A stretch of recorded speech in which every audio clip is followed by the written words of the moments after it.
Hoza. Yes. Whew. Yes, man. Age is catching up. That's my life of my story, guys. Could you pass a flash? I'm not so good. Right. Hey, Nandri putting this smooth my level. Right. Ane pamuromo. Ane munom zilak to ne pamuromoka. Hey.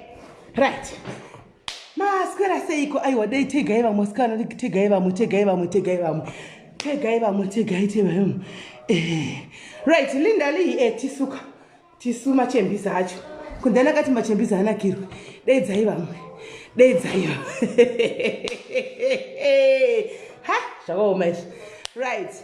Masquera say, Coman, Ru, ma mukasei kumati manenyika hayi wasani monani ninjani dumelang machila no abudzi regaindi uye pano pachirongwa nchiti aiwa regaiti sangane zvakare pachirongwa chizvara nhasi nichiti aiwa guys kuri kutonhora kunoko elisi ndambotsika ndabvisa mafuta ndatsika guys ndatsika zvinhu zvacho izvi zvinaomira musha ndatsika jaifu so guys nasi tatsikwa panapo pachirongwa tatsikwa pachirongwa ne imi amene zvinoita so indongoti ndere masikati kwaya ndongowana phone calls kungoringa tikati vanoda kundifonera vari kuti kudiko vanoda kunditaura zvokuti kwai ndini ghost iri vanoda kunditaura zvokuti kwai ndakadla mari dzechema iri tazviwa kudhara izvo iyi kana ndiri ini ghost so what kana ndakadla mari yechema kana chituha chii hachina kuinda so what kana chichiinda zvichaonekwa kamuso kuinda kabhodhi tichiona ichinda takatorequest takakutodawo zvelife handitika plus musikana sisi vemusikana vachauya zvavo life panapa tamirira kuti vacheme vaise bhodhi mwana ainde kumba zvakare akumbira kasisimeli everything that is happening I'm seeing ndiri kukumbira kuti muite steady bora pasi ndiri kuuya nini fair I'm just coming I have all the pictures I have everything ndouya ndoti bva ndoda kuita live yangu yakanangana neni ndinoda kuona noti challenge wacho kuti ndiani iembassy kupi iyoyo uri aniwe who are you how much have that person or those people helped ndovafonera ngavambomira mai ndokufonerai right how much have they helped vanoda kutaura zvebusiness warwadziwa papi ungenapi wena ungenapi uinvitile ubani wena ungenapi ufunani wena vele wena vele sasicatshanga thina vele asikuiranga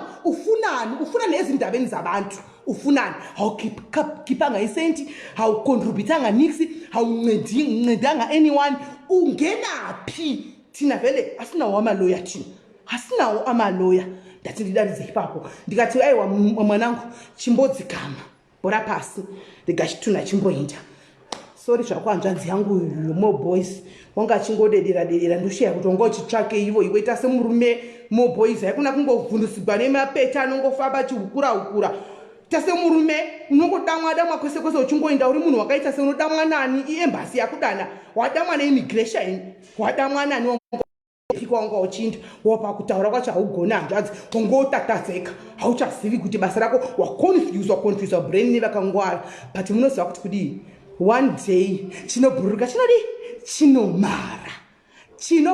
chinomara if you do good your works will follow you no matter how many people will try to destroy you. As long as you are doing good, they will never succeed. As long as you are doing it from the bottom of your heart, and as long as whatever that you are doing is transparent, no evil or no harm will ever befall you or your family. No matter what they can say, zinga hukura, never, nothing dololo nudu. Kungoita noise kuti tira noise sute singatodi zvenoise dawo bata isu kunokutonora hani maona so techida kuti tionesane ipapo handitika kuti musavhunzigwe guys hamusamonwisa munhu unosamonwa kupika unosamonwa koti yani mukoti yani yaunenge uchisamonwa kuti unodii imi madiaries kai madiaries muri family yangu mudzidze right guys vana vauya pano vandifonera indakakuze ndikati anditsvaki vanhu anditi munozviziva handiti zvokutsvaga vanhu handitsvagi vanhu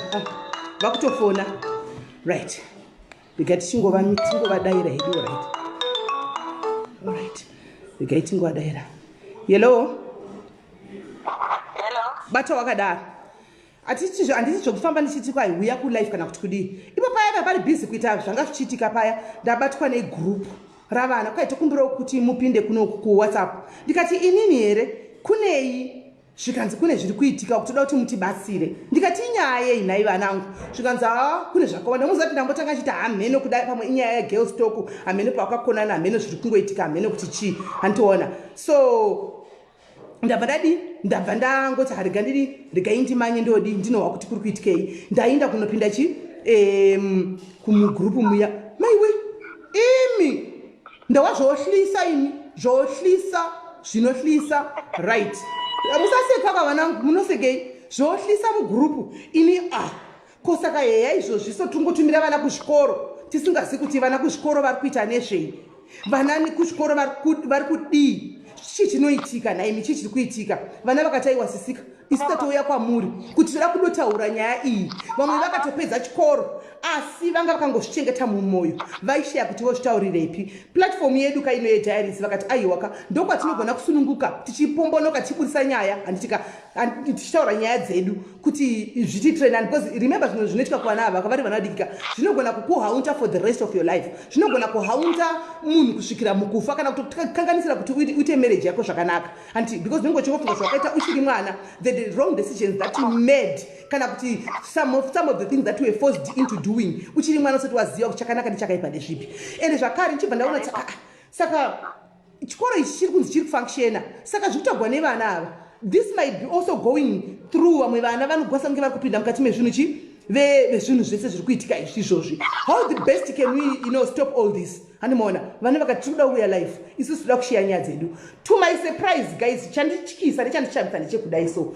mwana uyu vana ava haasi 1 haasi 2 haasi 3 haasi 4 haasi 5 havasi 6 haasi 7 haasi 8 haasi 9 haasi 10 vari kudarika nhamba iyoyo umwe nemumwe anga ari free kunditira voice note rake achitaura zvanga achitaura and I was like vana vese ava vangataura zvinhu zvakafanana vagovenga munhu here vagoconspire against munhu here handizivi saka ndatinyatsoona kuti nyaya yakati kurei kundidarika so ese zvamunoziva guys ini ndine vakuru vamwe vava vemajournalist edu echikuru atoshanda nawo ndabva ndavabata fast ndikati guys ndo nyaya iripo handitika kuna nazimu ayuko vhuka zimbabwe atouya here nyaya iyi saka is going to be broadcasted everywhere sezvinei munhu ari kupuhwa nyaya the so called accused for now toti accused for now handitika the so called accused for now handitika tatinaye mugrupu rewhatsapp apa the mistake yaazoita manje paona kuti mugrupu mafaswa mugrupu mamopisa vanhu mumwe nomwe akutaura nyaya yake abva atiza mugrupu munozati aita sei aenda kuma-inbox kwe-certain kids akanataka kunoapologiza ikoko. So I have everything in what? In writing. Achikumbira regero achiti ndaivewo ne25 years by then, ndande 26 years, ndandisingazivi zvandaita, ndaikura ndaidii. But come on guys, tora chokwadi 26 ka nemwana anenge ari pachikoro, yanga isati yave high school by then, secondary school, unenge uchitoziva kuti uri kuitei kuvana. Ende zvimwe zvachionaka munhu achitongoita ndikoziva kuti this is utsinye wandiri kuitira mwana andimaona. Haunosasoutani? Alright, ndadoti nditi popcorn kuti ndiye ndichidhira because mwachoka anyezvimira mushi. Saka ndipo unozoona kuti nyaya idzi zvakaoma andimaona. Regai titi vana vauye pano. Saka iko zvinoita fonerwa tine first call yedu yatinayo pano andika ndoda kuti vazvinzwire nyaya. Handisini ndikutaura nyaya. Vana ava ndo vachataura nyaya dzavo. Ini changu ndiri kuvaconductira live. Handisi kuti auya here Simba nditegereiwo Simba chikanza guys because this tawirirana kuti ichastreamiwa. Alright. Tawirirana kuti the live is going to be streamed anditika kwese anditimaona. Iyewo azofona chifonera muridzi wanike muridzi wotodhomokawo futi Simba unorekodhaka unenge uchitopinda marecordings unawo wabva wabata. Saka evidence yapo zvokuti aiwa zvinhu zvanyatso kuchiita manje vanomaona. So watinaye panapa tine first caller vachati wandei zvavo. Tine first caller pano. Regai tinzwe mwana watinaye. Ndepi mwanangu munin'ina ndepi? Mushe makadi. Tiri right kuri sei? Kuri right direct. Alright. Saka iwewe atitanga nekungobvunza kuti wakapedza chikoro pachikoro ichi chinonzi chikoro chenyu chamaidzidza ichi? Chinonzi Sodbury. Sodbury. Chiri secondary ngesati ane high school. Alright. Secondary Sodbury secondary school iri kupi? Iri kubhangi yetu. Kubhangeti. Tatopfura bhanketi boarding school. Tinotopfura bhanketi. It's a boarding school ine vana. By then kwaiva nevana vaiita zvekushandira, vaiita zvekuti vanoenda kunoita basa kuminda. Then kwozoita isusu tatiri mabhodha taibhadhara maschool fees tichigara ipapo. Ivo vaigara ipapo futi but vaiita zvekushandira vaizodzidza masikati vatobva kunoshanda. Alright. Saka ngari mukuru wechikoro panguva iyoyo ndiani? Zita rake? Aiva mukuru wechikoro? Taingovati Hedi vangu vari baba vake Spencer. Alright. Ndakangodzidza ipapo for 2 years saka nyatsoziva zita ravo ndakanganwa but baba vake was the principal of the school. Saka Spencer uyu akazopinda muequation ipi apa ivo baba vanga variwo mukuru wechikoro? Spencer uyu aingouyo kumaclasses uku achingomonitawo but zvainyanyoita iye zvanga zviri zvesport.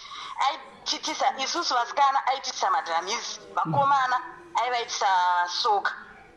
Right. Saka chititsanangurira zvakoti chakaitika chako chakatanga kuitika iwewe pagore wanga uri pachikora? Inini chakatanga kuitika nchekuti tati tapedza kuita madramisi. One day takati tapedza kumacha tapedza tinenge tichitraina achibva ati saka aikuti zvoni iwewe tora mainfomu ese aya endesa kusports room. Pasports room kacho was a smoker room kadiki. Saka vanhu paunoendesa mainfomu aya waiona iye anobva apinda musports room uyu ovhakiya door. Apinda musports room uyu hapana zvekutaura, anotanga ngotaura zvisina nebasa rese, ototanga kutokubatisa nhengo yake. Ototanga kutokubatisa nhengo yake, anobva zvinhu zvacho zvinenge zviri so fast zvekuti unoshiya kuti anenge abva ari hai kupi, azviwana kupi, unotozvishaya. Zvaisambopfuura kana nguva but munhu unenge watorepo.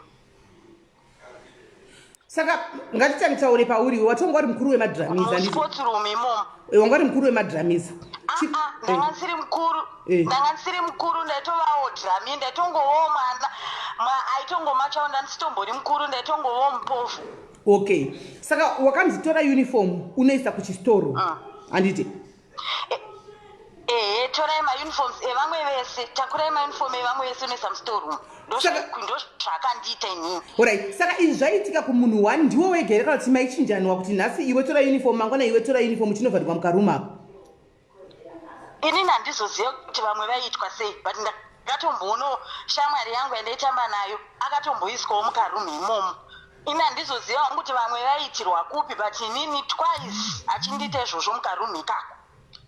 Okay, saka waipinda uchiti mauniform ndakunoisa mauniform iye obva ateera nemauniform obva abudisa chinhu chake konzi batai nhengo yangu ende hapana marambiro awaitomboita, hapana zvaisatomborambika. Fosi yacho inenge yakatooma plus uri mwana wechikoro, zvinhu zvacho here zvaisatomboita kana. Saka wakabatiswa ende ungotomborina kana ukuti unozviudza. Alright, saka wabatiswa nhengo iwewe katimbotaura nezvako because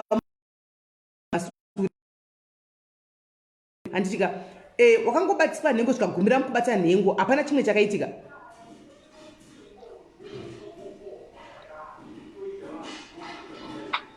Hello?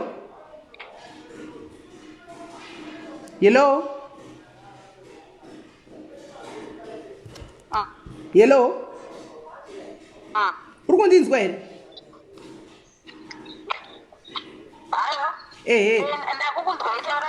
Ndati iwewe pawakapinda ukabatiswa nhengo, wangobatiswa nhengo chete, hapana chimwe chawakazongoitwa, ukangonzi bata nhengo chete zvikangogumira ipapo. Iwewe pawakapinda uchibatiswa nhengo, wakangobatiswa nhengo zvikagumira ipapo here, hapana zvimwe zvakazoitika.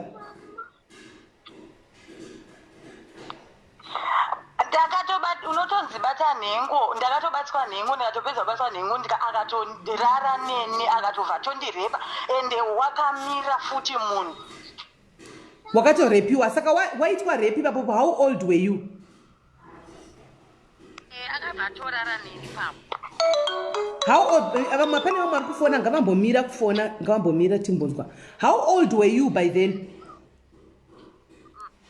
Waive nemakore mangani? Yes, 2001. Topedza unyora form 4. 2000. That was my last year. Waive nemakore mangani? Ndandine 16 years. Iko zvino wave nemakore mangani? Izvezvizvi ndikutena 36. Right. Saka wanhingirira waiti wavarariwa newe kudaro, hauna kana wakagona kuudza wekumba? Wekumba hapana, because hapana wandakataurira, nekuti tatiri kuchikoro kwakusina maselfoni. Hapana wandakambokwanisa kuudza, ende tatada towards kunonyora maexams. Ndakaona kuti ndikataura futi nyaya ndaingotya, ndaingova nefear kuti pamwe ndikataura pamwe vanhu havandibhilievhe, ndobva ndanzi kana kuti chiregera kudzidza ikoko. Ini ndakambenge ndatomboripita futi form 3 ndikaona kuti chikoro nchichinjaniswa chikoro. Saka ndaingova nefear mandiri, ndakangonyarara hapana kana wandaka paunga uri 16 apa ndiye akakati kutanga kubvisa umhandara here murume uyu? Ndiye. Alright, saka kusvika chazoita kuti iwewe nhasi handizivi muzotaura iwe uri wegrupu, because pane magrupu maviri apa ndapinzwaka. Pane vazoona maposta resa kufacebook vakazouyawo vane grupu ravo, handitika koita reunion, koita rimwe rakanzi iro resodbury wati iwe uri wegrupu ripi iyo? Ndiro randiriro. Sodbury. Ndiro, the first group ndo randiri. Alright, because ndazopinzwa rimwe grupu rechi2 rine vanhu vaona maposti kufacebook vakandiedha futi vakataona nyaya dzenyu nesuwo tima victims takabatwa. Inini ndiri the first group. Alright, saka chakazoita kuti mimi chii chakazoita kuti muvhurike pakuti muzosvika pakutaura kuti ndo zvakaitika izvi tikadaiko zvino matove vakadzi vakuru ndofunga vane vana vavo vatovewo nemhuri dzavo, uyu munhu woyu panguva iyoyo pamwe zvino watochemberawo hameno. Chii chaida kuti mutaure nhasi? Takafoma group rediri tichitongofomawo sevanhu vana vechikoro vakangosanganawo tichitongotaurawo nyaya. Saka pakazonyatsotanga kutaurwa kunzi Spencer airara nevana vechikoro veduwe. Tazodaro tichingotaura kudaro, ndo pakazosvika kuti nai vanhu munhu tadii kumuexposa because izvezvi zvitakura tane vana vasikana. Saka zvatane vana vasikana takutotya kuendesa vana vedu kumaboarding schools. Let's expose him. Pamwe izvezvi vana vari pachikoro ipapo vari kurarwa navo. So we decided to add him mugroup. Fatamuedha nhasi. Chasimudze nyaya kumusoro. Is not admitting. Akuramba. Akutoti handizvizive munondinyebera. Ndo zvazoti bho. Tachingoda kuti akumbire regerero. kuti guys sorry nezvandakakuita at least zvazifaa much better manje ari kutozouya atozoya kuinbox kwangu akanditi zvoni I'm sorry but unonyatsoziva iwewe anambozvandarara newe ndabva ndamutuka bva ndamubloka ndo mascreenshots machatsenya wandifuadhira muchitaura mese right. Okay guys, thank you very much Muningina for coming up now. Nekuti kune vamwe vana chikoro chiri kufunction handiti kune vamwe vana variko kuchikoro izvozvi chikoro chiriko kune vamwe vana vari kuchikoro izvozvi vari kuenda vabereki ani muri kunzwa kuti mwana uyu by then she was 16 handika ende panguva iyo vana vazhinji raitaura chokwadi guys anotadza kuti aende kunoudza mubereki kuti ndo zvandaitwara ticha kuchikoro nekutya kuti ndodzokera kuchikoro kwamangwana ticha vanogona kana kuti uyu mwana ari kunzi mwana angari mwana wemuridzi wechikoro saka chii chichazoitikana ndichinge ndataura handitika kuti ndo zvakaitika kwandiri mwana anogona kungonyarara guys kune vanhu vane vanasikana munozviziva zvinhu zvakawanda zvinoitika kuvana zvokuti wazomubata kwamisa pakona ndo panozotanga kuita open up kana zvichiri kuitika panguva iyoyo anogona kurambira kune vanhu vane vanasikana vakawanda munonyatsozviziva handimaona. Right. Pane aisa comment panapa. Right. Pane aisa comment, a very interesting comment panapa. Alright, dona kwa kola nditore umwe mwana uyu.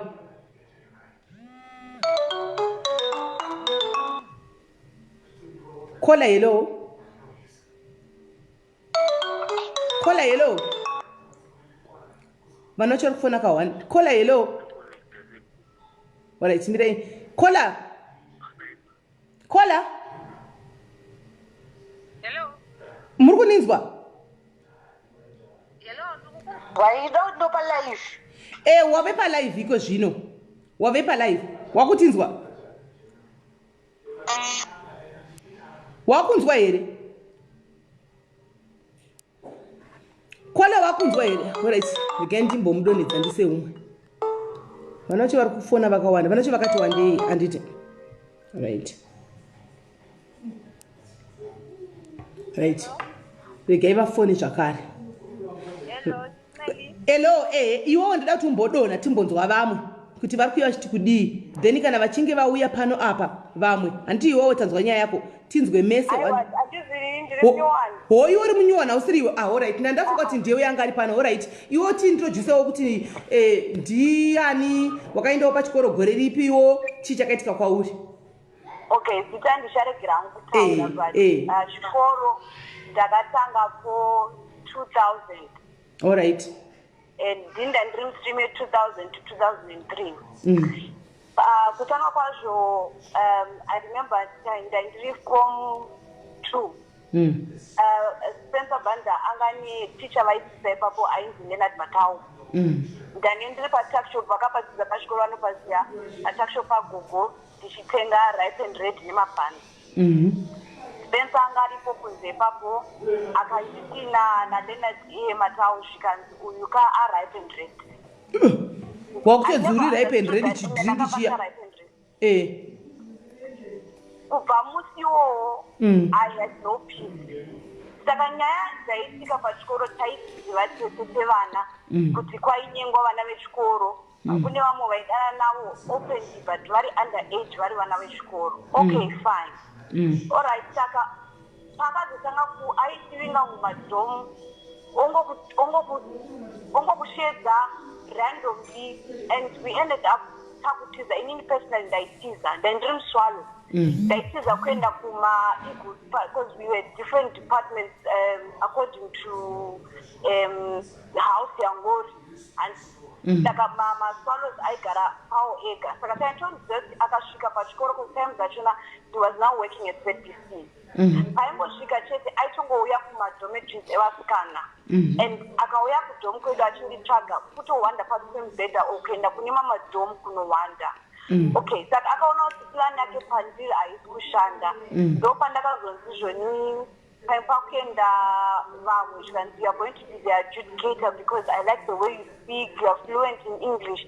Saka unenge uchibatsira panoita bhora or masports every Sunday you report on all the activities that were working pamusi wacho neuwo. Tikapinzwa madrama journals as well. It was not kunzi you are loved but it was a grooming session. Saka aikupa ka importance kekuti you feel important. Okay. given the responsibilities I was given kuti adjudicator, I was also responsible for sports office.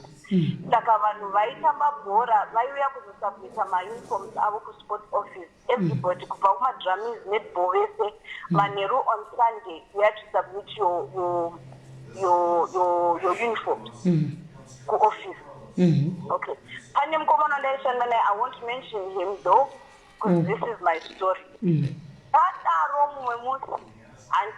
So if he would corner you na previous scholars I could corner, but kazhinji kachona ndaipona nekuti ndaichema, I would cry and then aisiya ndokuti aibvisa zvishwanhingo yake oti ibati and I was ndaichema ndonditi okay chienda but don't tell anyone, tongonyarara. And time yachona ndanzwa muchibvunza kola abva pachikoro paya vazhinji vachona the kids were from disadvantaged families. Vamwe our parents had divorced or they had lost income, saka they had chosen a very a cheaper school for us to just get education. Saka the technology kwangu remember this was year 2001, 2002. Okay, Mumamusi, it was a Sunday, I will not forget. I can see my kids in sports office. Ari Mumbama Magwandi. Mumbama Magwandi was the next door to Vanukuzi Akutubir. Panaka Pinda Imomo, I thought one day was there. That was the headmaster, the father's wife, current wife. She used to have a room there. That's what she's there. Sakapandaka pinda imo room. It was a small bedroom with a bed. My kids in sports office are in Manyono Matora. Pandaka Uno Matora, he followed me there. And he closed the door. I was a virgin and I was 14 and he raped me. I will not forget that. I will not forget that. And Kupai Papo, there was no way or no one has to tell because somebody was kind of like and what tango chika because obviously they were older than us. My teachers right and I told the teacher I done nine. We had nowhere to report and this was 2001, 2002. It was 2002. Takagara, and then we went to Zambia because drama during that was time 33 Form 3, that was 2002. Zambia, I stayed up in my room because he had booked for us for college in Zambia. So we had to perform in show in Zambia. He would follow us in my room. The same thing, you could neti, and I want to go and then if he forgives you over, you need to be nice to me. Nice action and they could see, I guess, sexual favor. And you know, we only did it once. He took my virginity. I never had a choice to give it to Munuandaida. To this day, it haunts me. I know it took a long time, but and I remember Pagaitanya Arkedi. Arkedi Akoroboka. Your day is going to come and you will not believe it. Because Mukatasa, even for our comment section, people don't believe victims. Just a men but we were kids, we were 14, 15, from 18 years. I just thought it's so very young. But then I got very relieved. Since I watched a conference group, I got here and now in school, but I started a moon. Like I'm too many he refused. And it's fine. But sometimes we got out.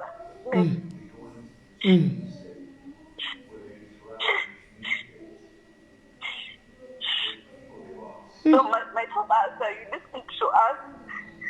Okay, Kola. Paira and Pakaita, when sorry to take you back, I know it's hurting and you're already crying.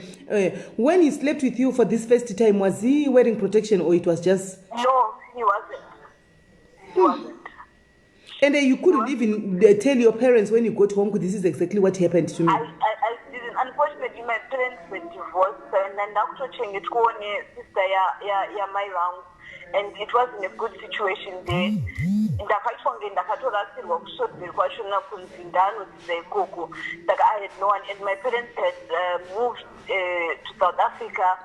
separately. They were also very young at that time. Jokurorana Muru Adiki, and then at the end of the day, it didn't work out. But when I then moved, but unfortunately, it was too late. It was too late. Right. Anzi na Simba Chikanza. Simba Spencer Banda is responding. He's following Sismeli. Ari kupi andis kumuona. I've never seen his comment. Arshasa steri kuti Simba. Arshasa, because I've gotten a comment here that is disturbing as well. Hansi Yizo na Sandra April. I went to that school. That comment and pina iyo. Hansi, this started na Baba Spencer, the former principal Mr. Banda. Vakatsotsa ma student Haynes. Ma students Haynes, especially by Chandra fees. Antimaona.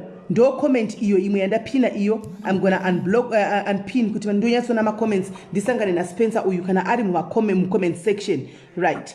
So right now uchazoita to right, I know kuti we are opening up old wounds, but you also want to see justice being happen, and also it's an alert to other parents.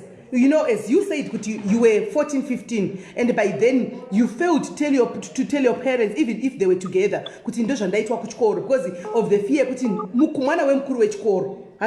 Saka kumuza, you didn't know chicha izoitika ngambo mira. I think it's another caller calling achafona and chicha izoitika or what. So you just decided let me just keep that everything to myself. So it's probably kana chikoro chakavurwa kuti zviri kutoitika right now. And kana ari popachikora pa is still continuing, sleeping with other kids. And this is why we are here to stop him from doing this. And we can only stop him. That's why I invited Simba Chikanza. I've invited Vuka Zimbabwe, so that Spencer is not going to be interviewed by me, guys. Spencer is going to be interviewed by Simba Chikanza. Spencer ndamisa kuna Simba Chikanza. Spencer, even if you are in my comments, personally as a mother, I cannot talk to you. I am not going to talk to you, Spencer. Because there's no way I can come and believe you. From this, especially this second caller, the way that she's narrating the story, and to Ziva, the teachers, private tuck shop and everything, you wouldn't expect me to believe you.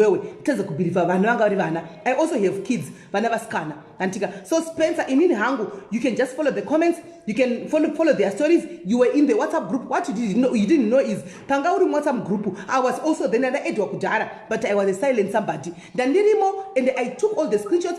Because by then they were kids. I was there.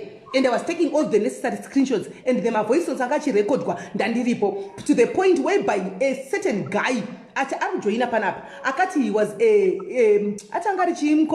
head boy. He was a head boy, which core ended up being edited. Akawiyaka shocking things. Jaiziva, same one angari mukuru which core ari head boy. But Panguva, you same one now. I'm going to Shishingo that can consult and say, auze ani kana kuti ani asayingozviona chitika kwaskana today ndo paso chitaura anditika kuti very weka inini angusisimeli. I saw this kwaitika zvakare kwakatika zvakawanda, and he is here. Basically, he's going to come. So Spencer, I know you are watching, but you are not for me. I am here only for my diaries with these now ladies. Iwewe wako ndi Simba, because iwe mazuva furai wakatomboita imwe nyaya yako yanga unayo mavhiki afurai, wanga unayo nyaya yako ukatombopinda muchitokisi.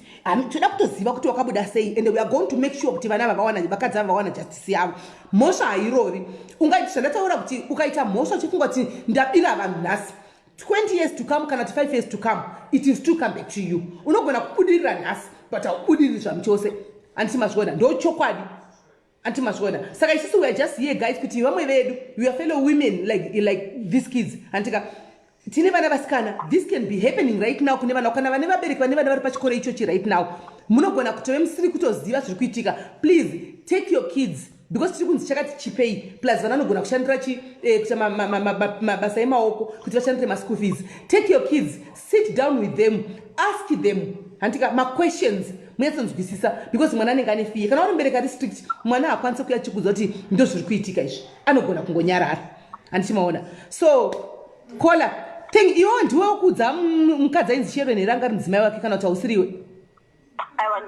Alright, so we have another caller. Arikuti akataura nemukadzi wacho ainzi Sharon, if I'm correct. Akazenga aita deputy headmaster or headmistress or something. Akataura naye Sharon brushed off nyaya ende pari kunzi pane mwana wechikoro akatofa pachikoro apa akomita suicide. Guys, the story will get hotter. Pane mwana akatoshaika pachikoro ichochi. Kana achindirambira ngauya ndirambire pano. I have all the screenshots. I have everything in recordings. Antika vana vanga vachitaura he was there. He was apologizing. I was there. My screenshots ese your voice wotrambira kuti harisi rako kana ndikazoda kuplaya mavoice aya pano but Simba ndamupa Simba I think he spoke to you as well anditika so it's high time brother vana time yakupinza mugroup they did not want so many things vangu vachida kuti ustope unhu wako uhu zvakare uvakumbiro regerero kuti vaite move on upenyu hwavo because they are still being haunted anditika but you failed ukanoenda negweseri uchinokumbira regero kuma inbox handiti we have all that kana dzisiri number dzako uzotudzota dzisi number dzako but I believe number dzako because kuna kufonera and mukataura nesame number idzodzo handiona isusu ndozvatatichita izvozvo so caller thank you very much let me take another caller panapa tinzoti caller kuchi all right iripo right let me take another caller right the only thing guys isusu we just want justice moshairove zvazvokuti munomhanya kunyeperwa kunzi he azodai kwabiwa mari he azodai pasina guys mosha hairovi chini chinoitwa nhasi chinogona kutobuda even after 10 years Arakeli vangani vakabuda pakesi yaArakeli kesi yaArakeli guys it should be a lesson to you guys kuti hakuna kuti chinorova no matter une mari yakaita sei right regai tinzwe caller hello wedzera volume yako can you add up your volume please hello makati ndiri right uri sei caller right can you please tell us your story because makati one day can you please tell us your story kuti what really happened to you specifically and igore ripi inenge zvakaitika I was hello I don't know what happened right regai vari kufona noti vari kufona vakawanda same time saka mukaona paine mumwe handitika regai vamwe vadi umwe achange apedza kana umwe adona then umwe obva auya Spencer Banda uyu mapictures andakusenda Vuka Zimbabwe I can see you I hope you are streaming ku page kwako Simba chikanza already I know he's streaming kwake anditika and Simba also is going to have an interview near this guy right ndakumirira fona izvenyu right yeah vari kufona one time vese that's the problem caller hello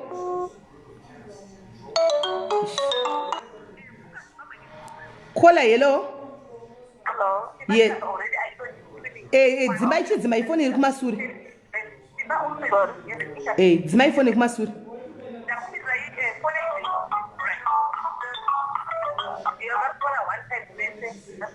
dzimai foni iri kumasure caller hello yes makadi zvenyu tiripo right caller mauyawo pachirongwa imi mandisi kuzoti iko zvine ndandiri vana vechikuva nga vaive pachikora pachiti nemi makanga muripo here yes ndakanga ndiripo pachikora okay that was when I went to that school from 2000 up until 2003 okay right can you please tell us your story what really happened to you what happened is I went there 3-4 months and then I had an encounter with Spencer Banda. Like I was a kind of a person who loved sports.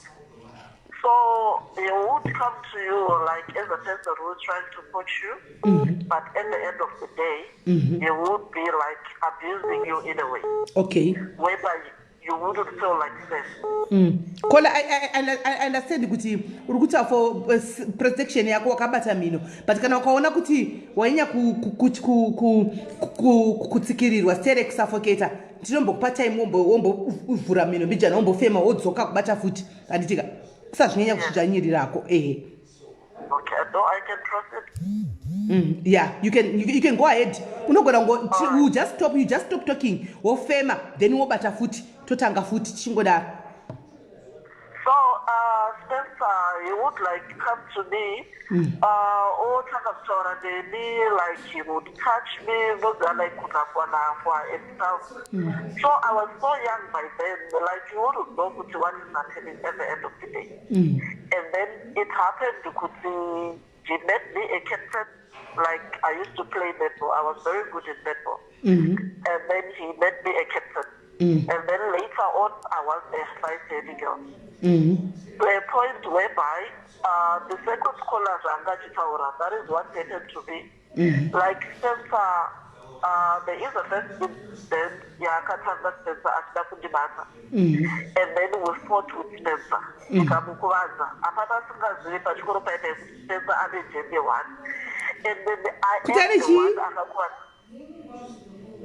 I am the one akakuwadza Spencer. Ndiwe wakabata zvazvekubata kuti uchiramba achida kurara newe uchibva wari kuwadza. Yes. Okay. Ya wakagona iwe wakadzura wose. Yes.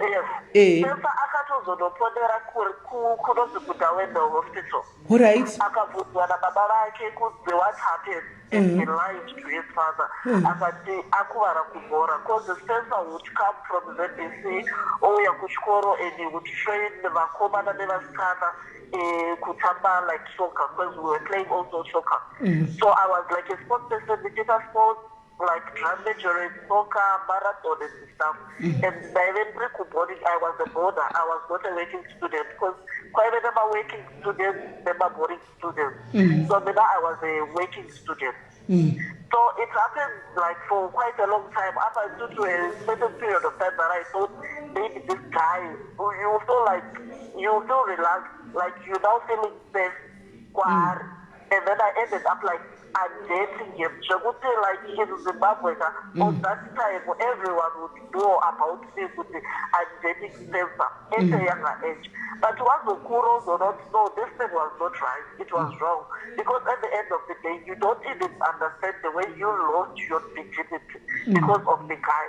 And he does not even see any remorse or show you any remorse. Because up until now, Spencer, even if I can send him a friendship request on Facebook or send him a WhatsApp, he does not respond to me because he knows very well what he did to me while I was young. Saka pa incident yemusi wakadzura ningikiri chinhu chasini rake iri handiti akazostopa here kana kuti akaramba achienderera mberi.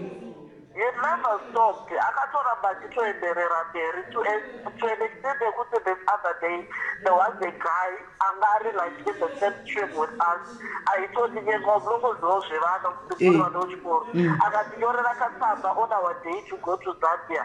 Ndikabvunza kuti Spencer inenge akatondirova pamberi pababa vake kuti why this guy ari kutondiyenga on our way to Zambia. Saka he was now starting to act as a jealous boyfriend. Yes, like as a lovely boyfriend to me. And even like the wife, his wife, I was Sharon. Even if it became one Sharon, because she was not a mother, she was something else. Because even if you go to her, she was not there to help you. Because I went to her like Sharon, and then she went to office with her. Okay, hold on, caller. By then, hold on, caller. By then, Sharon is this is the present wife. They have been there, yes, right. By then, angari chi pokaenda kunomudza. Angatori mukadzi wake kana kuti angari wo munhu aishanda pachikoro. She was a teacher. Oh, she was just a teacher. Right. Ndiwo wakaenda kuna Sharon, ndiwo kuti wakaenda kuna Sharon and then Sharon akati ndiwo akasejusa murume wangu, mukoma murume wangu. Akatoti uyu musikana uyu ndakatomubaka nditodi kumuona atori pamberi pababa vakitenda because ndakatenda kuofisi yahead. Akati this girl ndakatomuvenga, I don't want to see her in my class. Simply because she was now jealous. Yeah, from then we would see like some other girls like so much want to say something. Maybe when we go like out, maybe kuba dreamages or something like that. They can't come out. They are even scared of coming out. Yes, because there is. I'm so disappointed. Guys, the guy ndikudze chimwe chinhu I'm not telling you guys what to do. But there's one lady ndataura naye but haasi kugroup renyu imimi. Ndo kune rimwe group. This lady uyu hanzi ndotya murume wangu. ari kutya murume wake, mwana wake uyu ane one mwana wake now was brave enough to go and tell the mother kuti mama ndo zvandaitwa kuchikoro naSpencer. Hani muri kunzwa? Saka ndiri kuti huyai mutaure mimi, huyai nemwana. Hanzi handina kuudza murume wangu waanaye. I think mwana wakaita sirarorwa nemurume wanaye. Saka hana kuudza murume wake waanaye kuti ndo zvakaitika pamwe kwai ndiri kutya kuti nditaure nyaya iyi because murume wangu akazondorora nyaya yaaizivi. And we were like, uri kukoshesa murume wako pane zvakaitika kumwana wako. Ndamubvunza mubvunzo iwoyo. Zvikanzi imbomirai imbotanga ndaudza murume uyu then ndozouya. There is one lady wandataura naye ane mwana akaita brave kuti ataure nyaya iyi, but mwana uyu akamuita before satadi arorwa nemurume. Saka hana kuudza murume uyu wanaye. Handizi kuti zviri kusangana papi mwana wake kurepwa kuchikoro newe murume uyu stepfather vemwana uyu kuti aite come out cases ite solid zvandinetsa hangu. But anyway, I was just disappointed and said okay, if it suits you then it's fine. Andimaona right. Saka wakazonge wazomanikidzwa kechingani kuti uzosvika pakuti azosiyana newe zvachose kuti hachakubati. Wakanga aikuita kangani? Zvakatoconsider like for quite a long time, I believe up until that was the O level. And then now, what led me to come out is about this child that I had, like right now. It happened that kune mwana izvezvi akabatwa naSpencer and akabatwa STI. And then akaenda nanouza mai vake about that kuti abatwa STI. But the mother is scared kuti vaudze like baba vavo or to open up or to go up and report Spencer. Why is she scared? Because like right now why I'm speaking up is because I do have a 12-year-old daughter. So if Spencer had done that to me and can be able to do it to a child Ari the same age as my child, who else is a victim? Which means he is going to continue to the next generation. That's correct. And also, were you there pachikoro time yekunzi pane mwana kana manoroloni akafa? Yes, the guy was akamama anakuwa manoroloni as such. We were beaten by headmaster because we had because we were prefects. And the guy was a vice boy and I was a vice girl. So the guy akarowa the headmaster. And then later on the guy doba Neru that day. The guy doba Afa. After the guy is after Taro is also Akaida Kanobama because the Anga Arab money girlfriend. But knowingly we know very well that guy, even today, Mother Akafado Anaro was the headmaster, like the Mistikoto. Rakaturova, everyone, but pretend is the Sakaroa, because the why must have a flake. Doba Atofa, Manae Anari, Mother was Purisa. I think Raigara could probably on depot or somebody depot for Raigara. But I can never did anything. Rana was to Pedro to Manoa Alpha and Benetica Bonica. Without eyes, Amo. Akatofa, he was our vice boy from school, and I was the vice girl at the school. And right, I think after Manao, you actually can Manorolon, and I think this case. It went to, from what I've heard, manano wa manororo nakashaika. I think nyaka mboti ende kumapurisa. But yaka zonopinwa pane mwana wechikoro musikana. Am I correct? That is correct. What happened? Do you still remember? Because I think the girl ndataura naye achauya or something and is here. Yes, akana kuzoni yake to azura because rangara budada na karambada. Which even young rangara because the very day in the afternoon those people they were together. They were together. And what happened? Others as I know up until today, others are who started to Road, others are Father Guru. Kamaro the Southern Cyprus. If I highway, because of the budget potential of Pura. Everyone but the same night others Akasa, after the Mandororo. Right. The guy in I think we have another student as well in the comment section. Right. Pane comment I saw footy pan up and right. Caller, thank you very much for opening up. and I just hope kuti this the justice that you are looking for muchaiwana. And vana now tiri confused about this mother vane mwana akabatwa STI. How best can we help the child? Kola hello. Hello. Tingabatsira sei since mai vari kuda kuprotecta futi zve is a second case vari kuprotecta futi murume than mwana akabatwa STI. Tozviita sei? How best can we help? Tingabata kuti taure nemwana uyu kana kuti namai ava sei? Tiva convince. The mother has to sit down with the mother wavo, voenda vono report the case, because the child is more important than the man. Murume ka anouya mumwe kana murume akavaramba kuti anzi mwana ari, kana murume anokuramba kuti mwana wako arepwa, mwana kana arepwa, it will never change. So this woman, she needs to open up. This thing is happening. It might happen that asiri ega mwana ari kurepwa na Spencer every school. There are even other kids. Imagine mwana ane 18 years, mwana wa 2006, and Spencer munhu wa 1979. So imagine mwana munhu wa 1979 anorepa mwana wa 2006. Like really, it's not on. This has to stop. People have to speak up. People have to make change. This guy has been doing this forever. Even the father, he has been doing this up until his deathbed. So it will continue happening. This needs to be stopped.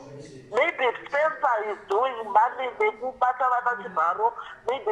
virginity, we never know. But this has to stop.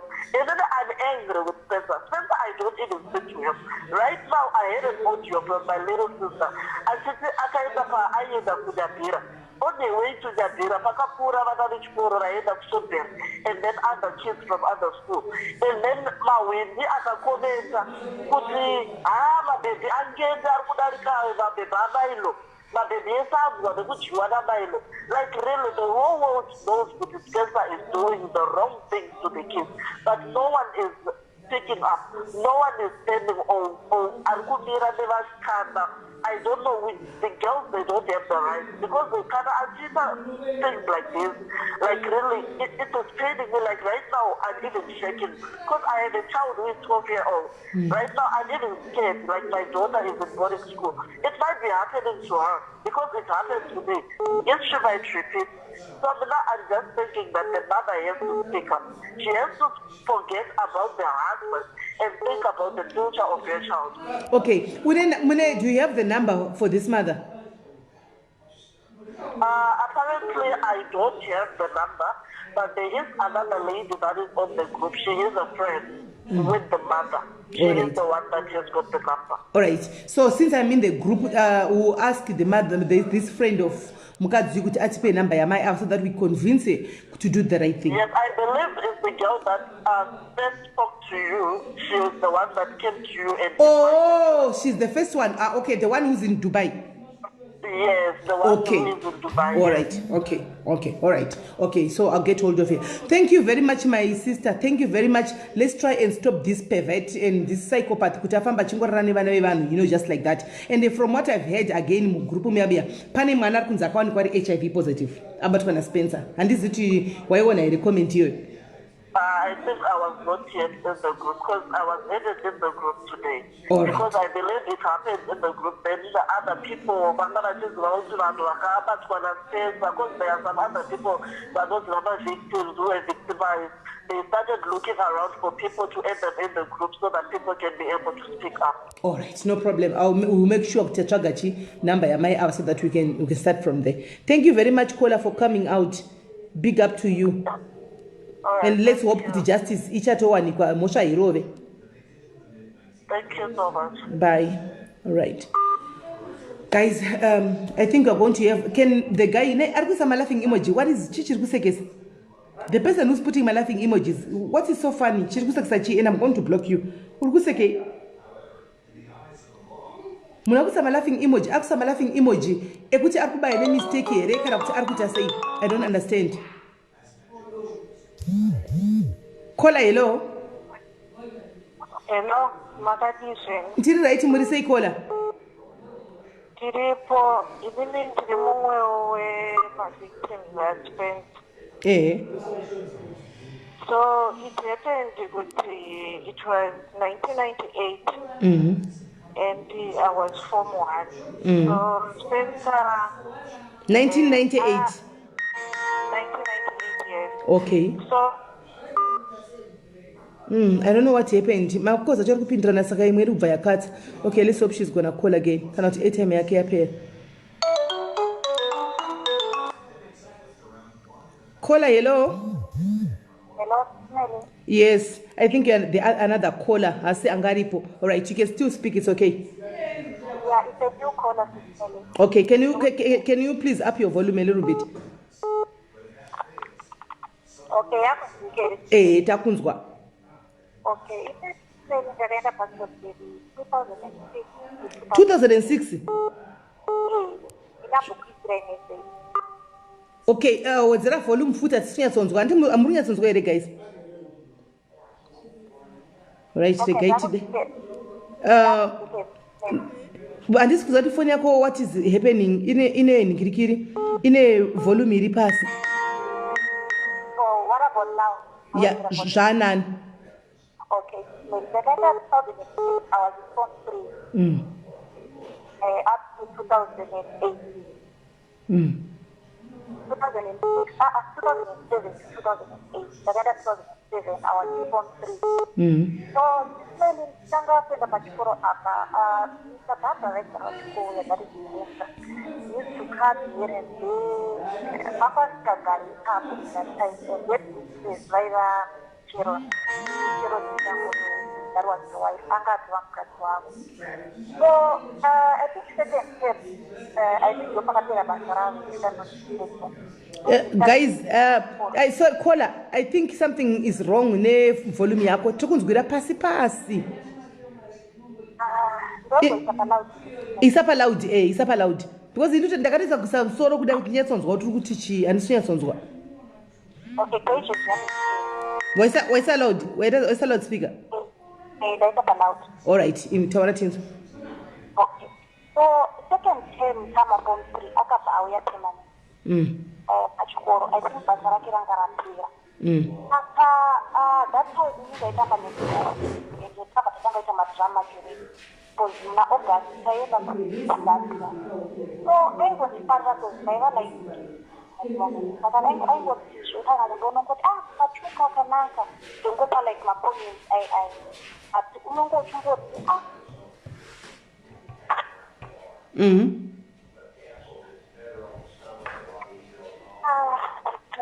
kana kuti nditrai kukata ndofona begi. Tikunzwa. I think vari mangu achiti neto sound bag anzi mumba mangu vanhu vagere kumasofa kuti vari kuita noise. Saka ndavakumbira kuti varegister it switch off, reduce your volume, the volume of the TV as well. Okay, saka ndatoita madrama juri. Senza chingouya chikopa macomments zvisho kuti aingoti akungisarira. Saka really what happened was second time I think takutoenda kumadrama juri. Aivana vasikana vaidana navo madrama juries. I think even leader wemadrama juries 2007 aripo ndatombomuona achita comment but just because of identity yake andikwanisi kutaura zita rake but aitozikanwa panoda naye aingoda nevasikana vakasiyana siyana. Saka takabva taenda kuZambia that's 2006 akauya neshamwari yake ainzi Nixon Danga. Vanhu vakaenda 2007 vanonyatsoziva vakaenda 2007 vanonyatsoziva nyaya iyi aiva neshamwari ainzi Nixon Danga. Saka ndiyo vakabhuka naye room that time taigara muhotel anga akabhuka room yaiva like vanhu vaigara kana kuti muroom 1 munembi kana 4 students kuzinemeshia 2. Saka muroom ndo maiva like this achichinjanisa vachivasikana ino machati but people at that time haana zvakakwanisa kuita because my parents vaigara kuZambia. Saka ndandisingagari muhotel but aingoti zvezvokuti kana pasina vanhu anogona kundibata gari anogona kana kuzvongondibata bata which makes it uncomfortable but kuti report ndakangoti maybe it's nothing. 10 kumaform 3 I remember tandabva muGH.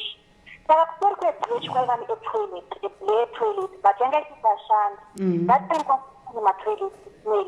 Matoilet aiva malatrine toilet.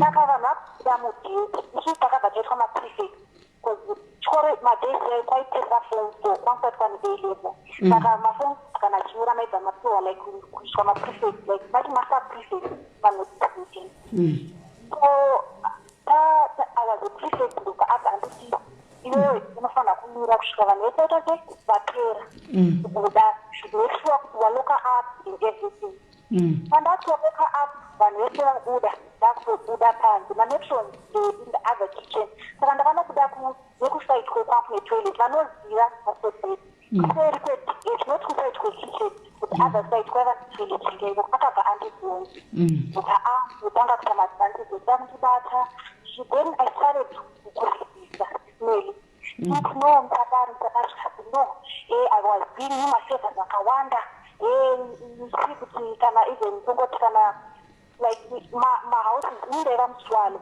maiti kana tongoti iri manzi maswalo zaigona nzindo ndo vari kuclina ndo vari kuita kana kuti mabasa like we would work vaingopiwa like madifferent ekuita saka tisimeli akabva panoita vanhu machos uipe andiife vasikayesikuzipeni back simeli advantage handizive kuti tichakaita kupasandire that night akangondisiya and let me go but like vazenga akatonzeno ndakabva ndatitoka ndinoita sezvibheka ndinomangara kunani nani sharon up to now I hate that woman agiving a personal because ndakaenda ndikanoreporta kanoti nemi vanzwaisoo nemurume wenyu kutoilet kutosvika ndiyoareuriveka ndinyo zvawaitoda kutoita sejusingi muye wangu ndakati no I was never sejusingi because aindokuona matapuwa ngochiita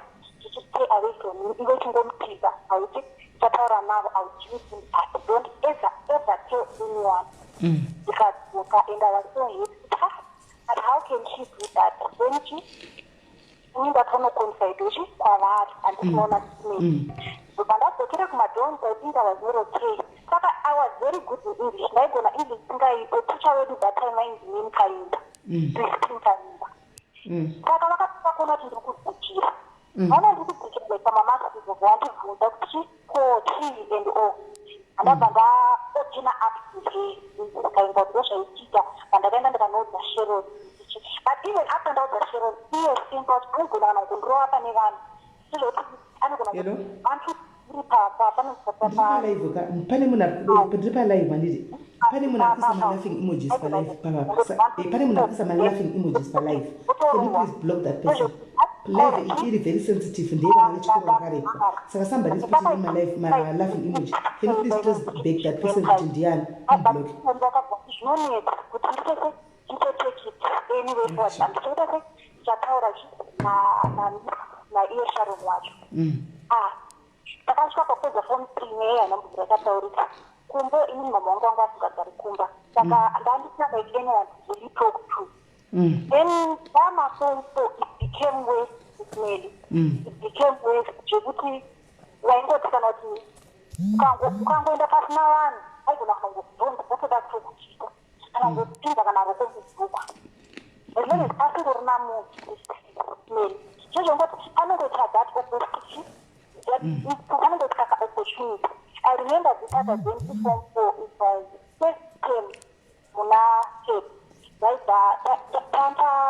ndandaenda kumba I don't remember ndandaenda mba kunoitei but ndakudzoka ndakabva uruka pataiburukira from ipapo kunosvika kuchikoro pamba nemusambo like 3 kilometers or so maifamba nemusango aiva musango kufamba ndikufamba akabva apfuura nemota but mota make aiva aipashuwa pashuwa angari stream ahead of us angatopedza form 4 oka simeli akabva anogarisa pashuwa kumashure andigarisa mberi kumota simeli that 2 kilometers then from patanga takamira from paakandipikira up kusvika kuchikoro aitondimolesta ana ari kudriva one roko riri kwaari one roko riri kwandiri but I had no pandisina kana munhu wetu unogona kumutaurira because kwese aingonoshatwa up madhesi ako then kusozopera inhangu at least I thank God haana kundishandisa kundireba but kundinonedza ngelesodini that guy that man handizoti makore mamanzi mangani ever since I've been sent kuzopera kwazvo isasense kotenken auya maloya akabva introdusa maloya ismail pakaintrodusa maloya vasikana vese vakagara madhembe 3 days or not paati ngavaindi vanogara kumba kwake vakaivaira kumusoro vaiva neacces shano yapamarume ati kana varipo zvavo vari panapa vamwe vachinoda kumboona chikomenta they know it believe kuti akasarira that time ende hanzvadzi yake inotozviziva iri pepano kanzi caroline mukakananga anga ari lord at that time maybe ende vaigara vese nechi nemaloya aya ende most of the people vaito abuse sexually but vaito kane mungana never angaziva bekuti baye ari kuramba achisa ma-laughing images endai pane vanhu vari kuseka handiti pachano inokutaridzai padenga ini I can't pinpoint straight but mukaenda palive imimi kune ma-images handiti vanhu vari kuseka nevari kudii muchiona kusama ma-laughing images block that person problem taiti titaenda kumasharon aivharikira ani murume wake aivharikira kuenza in that aspect and up to now laughing image wema-laughing image chat aware of mareputation vese aitika pachikoro vese zvavo sisinei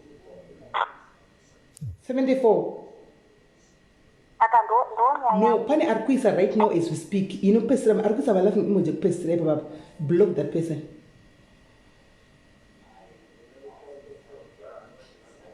Hello. Alright, hold on caller. Alright, you mean Tresa iko or Tresa? Alright. Endera mbera kukola. Okay, so I'm saying this mainly most vakana vese vaka-abuse vanaspenza most vese vakaenda nemukadzi wake who was the head mistress. I don't know now, but 2007 to 2008 she was the head mistress and aiprotecta murume wake waitodziwe ndwokutoda chi murume wake. Saka that's my story Sismeli. Saka iwo hauna kwakwanisa kuti uudze here kuti nde zvakaita kwandiri kana zvinhu zvakadai kana zvikadai hapana kana wewo kama wakwanisa kutaura naye weukama ndakatozodza mai vangu Sismeli ndatopedza chikoro kuti that was the hell we're going through. Chimwe chinhu futi chaitika especially 2008 Sismeli zvinhu zvanga zvakaoma at times kwaiva kusina kana chikafu chikoro zvekuti maigona kusima kuseni kudye kwainzi hakuna kana porridge lunch hakuna kana chimsadza dzimwe nguva iraiuya na 1 am ati vanhu vairarama sel oro vaaimolesta vaaita uzi vaigona kana kuitirwa chingwa Sismeli. Saka you take advantage of that. Right, saka wazoudza mai vako iwo after wapedza chikoro mama wako vakaita action ipi? Takatipota nyaya yacho but yakangotsikwa we did report takatozoripota 2010 but nyaya yacho yakangotsikwa Sismeli. There was no evidence and ndakatozoona I think 2 years ago if I'm not mistaken payakatozombobuda panewspaper pa-Metro if I'm not mistaken ndopandakatozoti saka there were so many people at time iyo patakazviripota pankusati pane mafacebook ekuti chinhu waigona kuti vachitaura chatofamba saka zvezvo unongongori one at that time daikwankune social media like platform yadapiwa izvezvi yekuti vanhu vaka-abuswa vacho masisini togona kuya takawanda but it was like your word against me. Right, saka ndiri kuda ndiwo uri kunzi une nhamba dzamai vane mwana akarepiwa akapiwa STI recently naSpencer ndizvo? Aiwa handizvo. Wausiriwe, so it's somebody else again. Iwowe ndiwo kupinirwa mukomana akashayika kunzi auzviurai nekuda kwako? Hausiriwe futi? That means it's another one as well because makawanda ka. Yes, makawanda but 2006 to 2008 Sismeli mapom for Esa 2008 and ndingoti pane azina munhu akararwa naSpencer kana usina kurarwa naye was molesting you ngokubata inappropriately. Yeah, pakaipa. Alright, thank you very much Kola. Tichapesa pakona pesa ko game musi au iri ku broadcastwa iriko I think kuzima aito iriko kuvuka Zimbabwe iriko ku Zimbo live iriko right now. Rekaiti kona pakupedzisira pacho pe game. Chaitika. Thank you very much for sharing your story Neso. Right. Right. Can I have the head boy pachikoro? Can I have the head boy pachikoro? Kana uripo ma comment section the head boy, can you please call? The head boy pachikoro, can you please call? Yeah. All right. Kola, hello. Hello. Okay, ndanda confuse. All right. Ndanchitaura okay, iwewe ndiwo kupinirwa ameda anditi okunzi mwana zvura nekuda kwako anditi. All right. Tipe nyaya yako iwewe na Spencer wangori pachikoro gore ripi iwewe. Okay, ndakaenda kuita something but nekuti inenda ndiri munhu wekuti ndabva ndatonoudza mubereki saka aitya. But ndaigara ndichirohwa naye anga akandivenga to the extent yekutoti ndakatozomuputsa ndada kutotransfer but ndakatozopa ndaform 4 term because zvamusatoite. Okay, saka iwewe hana zvakakwanisa kuita adona. Uripo network I think iri kunetsa. Iwe hana zvakakwanisa kuita hake. Hello. Side kwako iwewe hana chakakwanisa kuita. Aiwa inini hana chakandiita but zvekutaurwa is true. Hana but zvekunzi ane mwana naye zvokuti akamitiswa waitomubata mwana achitojamba pafilm like I still remember but I can't say mazita avo but varipo apa vari kuzviziva zvandiri kutaura. Aitojambiswa fenzi makuseni like makuseni utuka ndimuke ndiite sei ndiende kutoilet waitoona mumwe mwana achitojambiswa naSpencer kupinzwa mugirls hostel abva kurara nevana ivavo. Saka wati pane shamwari yako ine mwana naSpencer yakaita mwana iri pachikoro. Haisi shamwari yangu, haisi shamwari yangu akatoenda anotozombonyora form 4. Because angatori nenhumbi yaSpencer. Ende varungu havana vabereki vemwana uyu havana kukwanisa kuuya vachitaura kuti Spencer nhunga kuti nyaya itaurwe kana something zvakangovharana. Handizivi but Spencer aigara ari kumacourts. This is what I know, aigara ari kumacourts but ari kure and I think kwavari uyu kwaari uku kunonetsa network. Okay, aigara ari kumacourts. Aigara ari kumacourts but aizongobuda. Okay, so iwo kurohwa kwakaita kwanga kuri kurohwa kwekuti waramba kuti ubate nhengo yake nekuita zvinhu zvokurara naye izvi. Saka in the process wakapedzisira wave enemy yekuti aingopa afungire kurova. Because ndakatombotiza chikoro ndikazobatirwa kumwe kwainzi kuwende so cause aita zvekuti anokuti uya kune wewe ubva waramba because waitoona wega kuti zvada kuita zvokubata and stuff. Then ndakatombotiza chikoro ndikatoteerwa. Ndikatogara naye nababa wake na baba wake vachiri vapenyu nevamwe neye mukadzi wacho mukadzi wake akatotanga kudana naSpencer ari mwana mudiki iye wacho ari ticha kana dzari mwana wechikoro tanzi akatanga ari mwana wechikoro akatanga kudana naSpencer ari mwana wechikoro akazoita ticha pachikoro ipapo.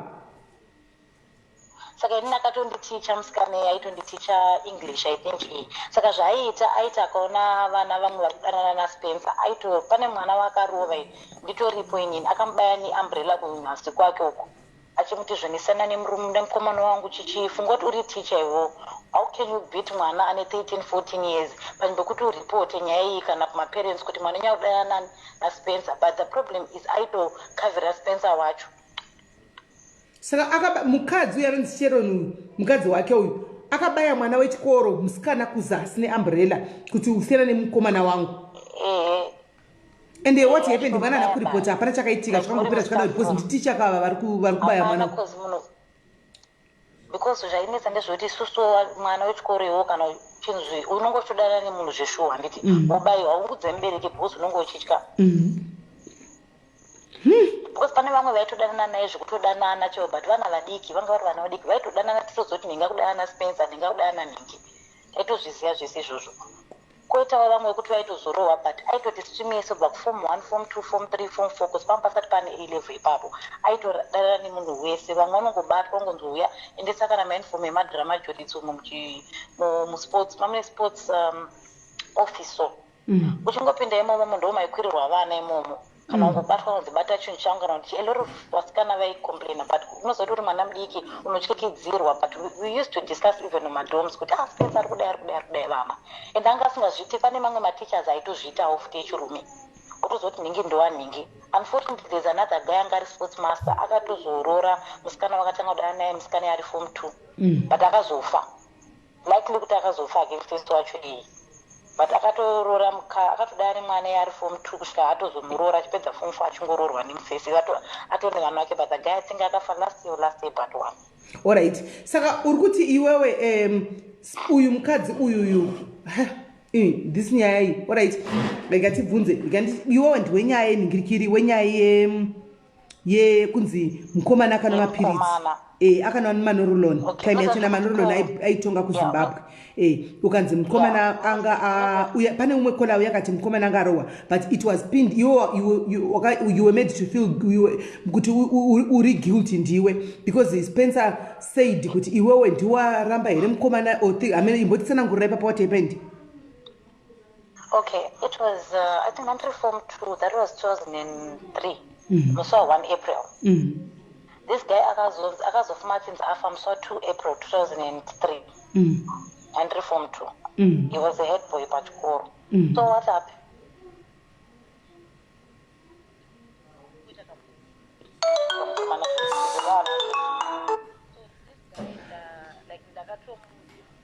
ndandori naye the whole day maskati mukomana chichi utoneka mukomana ake kuzvekuchikoro muri kana kustudy and stuff so later pakarohwa vana like all my prefects nemaheadboy vakarohwa vachinzi sei manonoka kudzikisa fleki naheadmaster anonzi Gondo achiripo nanhasi anonzi Mr. Gondo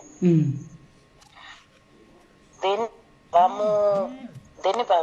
pavamurova but iye akanyanya kurohwa stereki to the extent kuti takatozota study yemanheru tikaenda norara vatanzwa kuti parohwa vanhu vakarohwa kuti zvekutamba because marwere aita kana training yechisoja chaiyo munhu haamborohwe kusvika ipapo airohwa anonzi Gondo iyeye ini ndichitori nemaki hombe yandakarohwa neshamu naye ndakapfeka uniform pandine zimaki musanana nhasi zeline remaki rakandirova inini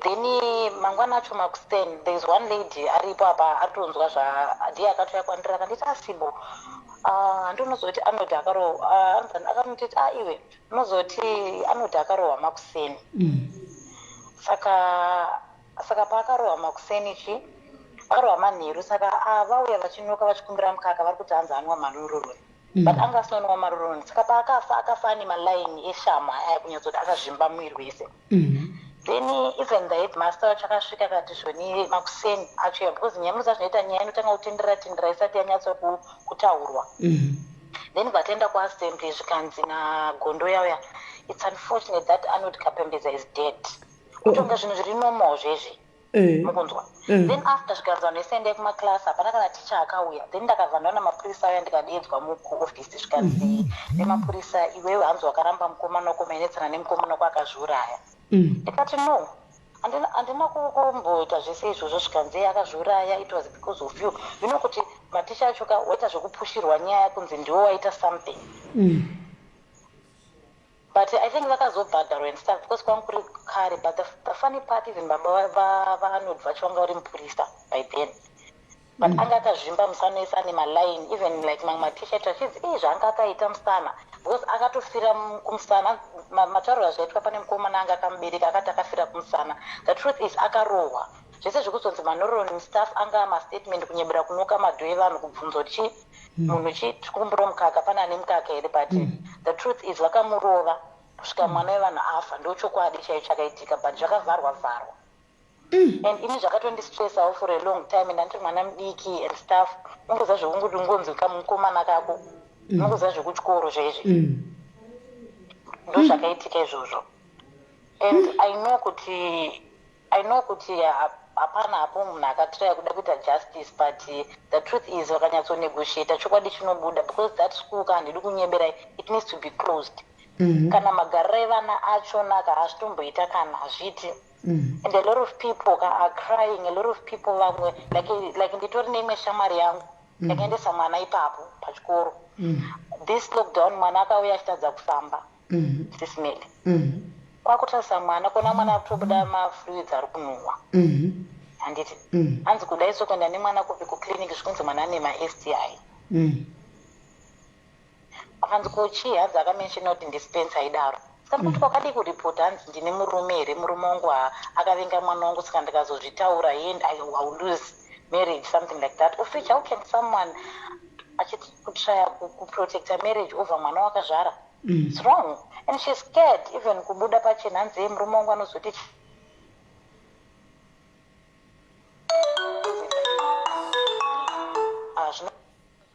to get him but drop out over nyaya iyi because nyaya yakatoitika izvezvi because mwana akatanga form 1 January atotanga kurarwa kudhara at 13 pasame school ipapo pasame school. That school needs to be closed since maybe saka mwana izvozvi akatoudza mai vake kutiwo izvozvi kuti amai ndo zvandaitwa kuchikoro handitika wanike teacher mai havasi kuda kuningirira I'm trying to hold on mai havasi kuda kuti vakwanise kuripota ningirikiri simele ndichaita kuti ataure nemi at least kuti munzwisewo from side rake. I have chats naye but I cannot share them because asati kuti ndiudze mumwe munhu but the truth is simele I think we need to talk to this lady or tsvaga macounselors ari private pasina vanhu anozoya chizvikudira ega pachena kana achida panamudzoti you can call pasina usingataure zita but she's just scared. But the truth is she needs to come over achitaura anda kubatsirwa mukadzi yeye because for the sake of mwana wake. Yeah, all right. So afterwards you can give us you can give me the number ye mukadzi uchu and then maybe tomu director kuma special counselors aya votaura naye kuti akwanise kuti abude mwana ane 13 years vakwanise kuti aripote case ishi. I think that's okay. All right. Kola, thank you very much. Thank you for coming up and sharing the story. Mosha irova zvinabasa kuti yakaitika rini but mosha imosha inongovhurwa and I think also guys kana muchibvumirana neni this nyaya yemedha yepachikoro iyi kwatiri tove medha kai kana kuti chihameno the police should revisit the school kana kuti they should vavhure ningirikiri docket vaite reopen the docket vanyatso kuongorora kuti chii chakaitika because we have them now, we have vana vari kutaura panapa handitika so that vana vakwanisa kudi kupa mastatements avo pamakataura nemapurisa emimi wakapa statement yako here iwewe kuti mwana arohwa chichi shamu and things like that kana kuti wakatomboendawo kukoti? Zvakangouya vakandigarisa vakandibvunza I know vakutozoti ndiani even chero vakanzwa Levin vanotozoti ndinhingi watakaita izvi I know but anyway whatever chero ndikandadzokera kuZimbabwe chero vada kuita anything I'm not scared. Because justice has to be saved. Ndiani ari kutaura because this is what I faced and it's true. Hasi manyepo ichokwadi. Right. And everyone pachikore papo stream yedu isusu they know kuti I'm telling the truth, I'm not lying. This is the truth. Okay. And then I don't know pane mwana mudiki. Pane comment yabuda yemwana mwana things like that akazoclaim out akazonza abatwa HIV things like that. Waiona? Handandisina cause ndandichifona cause handisikuona live yachona because ndandichitry kufonerai but the truth is whatever zviri kutaurwa hasi manyepo because inini ndakabva from 2002 2005 ndaingona the same zviri kutaurwa nevakazoya kuma 2007 and 9 this is the same thing even 1998 vacho vari kutaura the same thing and it's true ndo maitiro ake ini ndakambonzi zvoni uya uite modeling uite Miss Sodbury ndichitoramba zvikanzi unotoita Miss Sodbury nosa zvekuti unotopinda unoita modeling uchizoti ndichatoita Miss Sodbury ndikatoita kupinda uchiziya ndozvawatoudzwa kunzi ndozvauchaita and he tried zvimwe zvezvo then we started fighting zvekutozondinyenga Spencer I still have machats ake kumessenger akatodzanga kundinyenga ndatobva kuchikoro like my manje apa I think some 3 years ago akatanga kutozondinyenga iwe anditi hanzi wanga wakandivenga zvekuti kuchikoro iwewe and then I ignored him. I still have his chats even now ma screenshot ake now. Saka you saying kuti watopedza chikoro 3 years back apa futi wanga wodzoka futi zvoda kunyengazve? Ndakapedza chikoro kudhara 2005 but akatotanga kundinyenga 3 years ago atozoti ndauya kuZimbabwe zvokuti waenda kuZimbabwe womboposta zvimafoto unoziva zvezvi vauya kumessenger kwangu because yange iri shamwari yangu pafacebook akatozosvika ndomadhezi anenge akazolika zvinyaya zvake zvemukadzi wemunhu here staff tikatotanga kumutuka mugrupu rekuchikoro because tine grupu ratinaro rekuchikoro and then from there ndopakandi unfrienda and then I also blame mukadzi wake wanaye ndiye mumwe ane problem iye anonzi Sharon yeye ane problem hombe anokavhira Spencer yeye because haungaite system yekuti hanzi mwana ane 13 years ari kusedusa murume wangu munhu ane 41 years nemwana ane 13 years. Yeah, this is deep. Yes, Olinda. I think we should make noise. I think we should do something. This needs to be stopped. Because remember, kune vana lockdown ichipera vabereki vamwe vari kudiaspora anongotumira mari kuti mwana akarugara kuZimbabwe ikoko mwana wangumundise kuboarding school oendeswa kuboarding school kuchikora ikoko hantiona vabereki vazhinji vari kudiaspora iko zvinezvi kunongotumirwa mari konzi mwana ungaende kuchikoro vamwe hama dzongoisa mwana pachikoro ipapapa havabvunzi mwana pamwe mwana haagoni kuti open up kuti ataure kuti ndo zviri kuitika kunoko hantimaona yatove dambudziko mwana anotongorohwa chero zvaiitwa pachikoro yongoguma yakadaro because haakwanisi achingoitwa izvozvi nedhara irane 41 years nenyaya idzodzidzi kana ndimiwo. So I think we need to do something, guys. And also Simba pachake is also helping us. Ambotaura tine ma recordings ake ambotaura na Spencer uyu ne Navuka also, and then tichapinza ve gender what andika tine 5 different ladies vakabatwa na Spencer and 5 different ladies vakabatwa na Spencer handika. So Kola, thank you very much. Rekatise vamwe vari kufona vavo ndofunga vamirawo kudhara vari kuda kutaura nyaya dzavo tinzwe kuti aufa tiri tose kuseruko. Simeli, one thing, I think kana pane maparents ane vana variko kungabvise vana vavo because even chikafu taidya mombe dzakaora isusu ndochokwadende even mukavhizita pachikoro pacho itumai vanhu muone mashurari vanhu vari kudya chikoro chakavari kudya nyama dzakaora. Thank you so much Simeli ndapedza. All right, thank you very much Kola, thank you. Right, and also another allegation is pachikoro apa vana vari kudya nyama dzakaora. Yeah, pakaipa. Hello.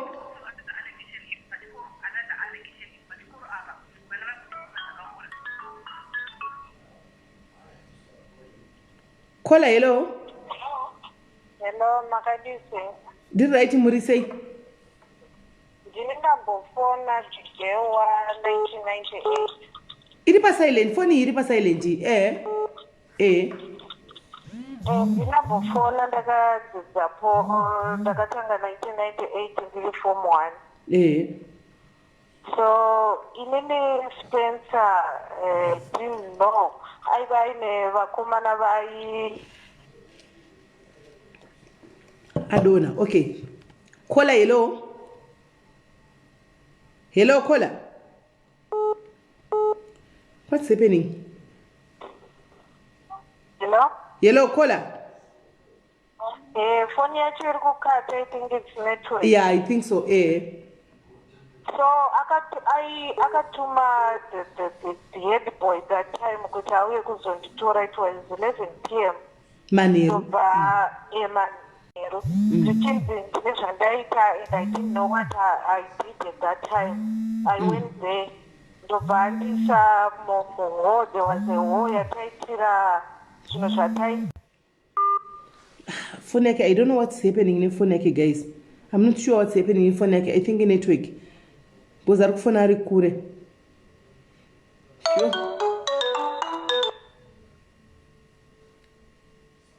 Hello?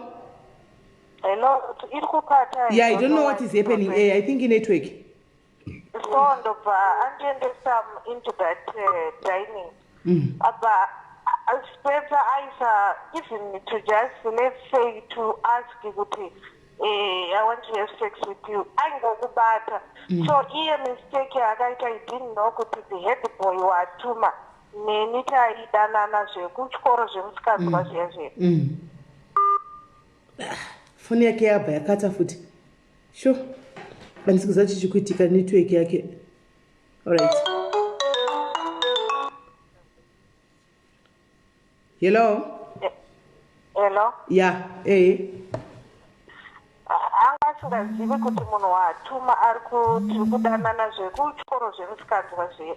So iye wacho akabva nditi I'm not going to leave you here, spend tandomuziva. So iwe wepinda unzwe kuti ari kuda chi, I'll be here outside. Ndobva ndapinda kangonditi akada kuita anything oscreama. Akangondibvisa bhurugwa 2 seconds, so pasina agreement.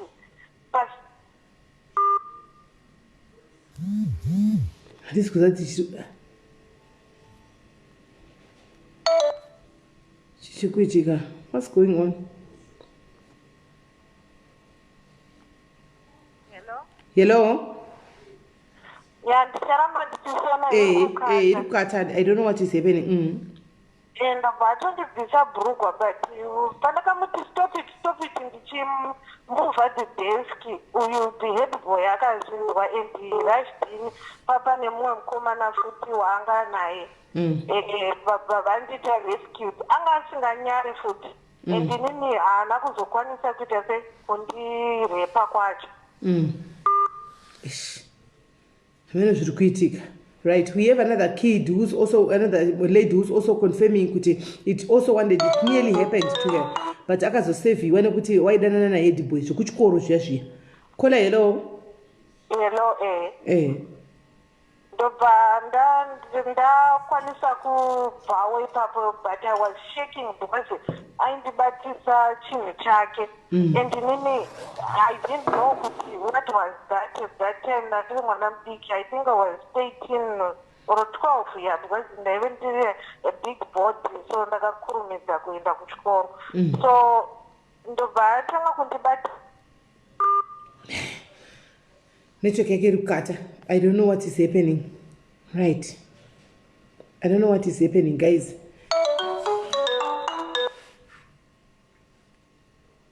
Hello? Hello. Hello. Sorry, saying. You have to bear with me to go cut. I aindibatisa that thing, and I didn't know. Ndakasvika kudome. I was shaking. Ndakatadza kurara ndichidikitira because ndaisaziva kuti chichocho chaindibatisa at that time. I told my friends ngari mudome. Ndobva ndamuudza akanditi go and tell head Mr. Banda.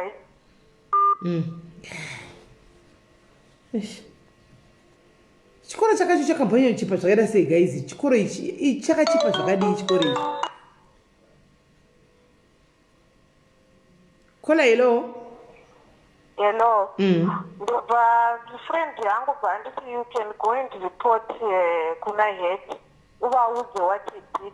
I went there. Ndanoka pandapinda and I told him kuti ndo zvaari kuita Spencer. Vakanditi nemagaro aunawo iwawo nekunaka kwawakaita, what do you want my son to do? Ndibaba vacho ava. Shuki. Muri kunzwawo statement yakabuda kuna baba, kuna principal by then. Baba vemukomana. Hello? Hello. Vakanditi zvoni, what do you want my son to do? Nemanakire awakaita. I was indeed beautiful zvangone at that time. But vakandiita degrading because ndakashaya kuti saka ndoudzani nini my parents were out of the country at that time.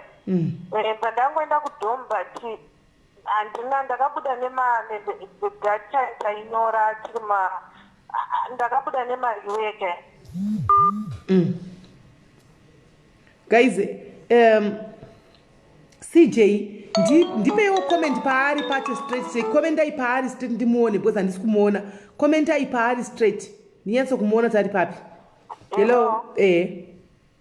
Ndobva ndatonzongogara but inini I have 3 classmates vakaitiswa vana naSpencer izvozvo zvekuva abuser, and vana vacho vaivaendesa kumba kwaSpencer kwacho, anogara navo Spencer. And Sharon the wife haana kana mwana waanaye. Those kids vabereki vavo vaiti vakangozvara they will go kuna head vonovakandira vana vacho, so they no, I think ifoni yaSharon ine masettings ayo. Matini marapara watichi handisi kunzwisisa vatini wati I think masettings efoni yake yakasetwa zvezvo zvekuti 1 minute wati zvezviya. Hello caller. I think masettings efoni yako wakaseta zvezvo zvekuti inoti 1 minute yobva yakata. Ndofunga yakasetwa for 1 minute I think so. So ndobva ndangonigirikina vane vana 3 vakaita a girl and 2 boys vanogara naSpencer right now vaaimitisa vana vari maform 1 vozvara vodzoka futi kuchikoro and continue going to school. So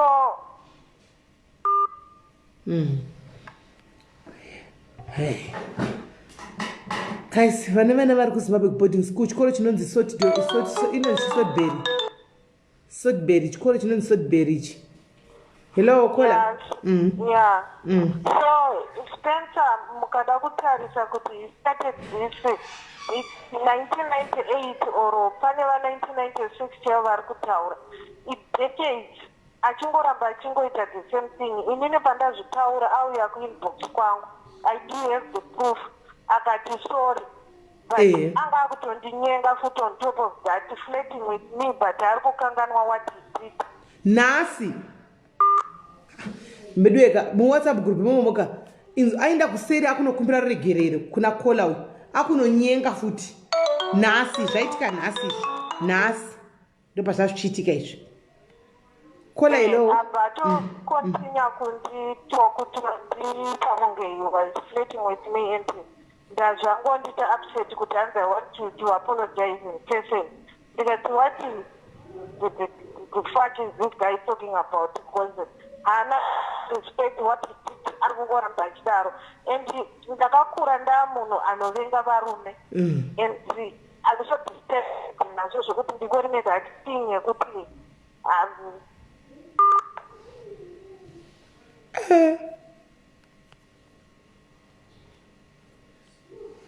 yeah.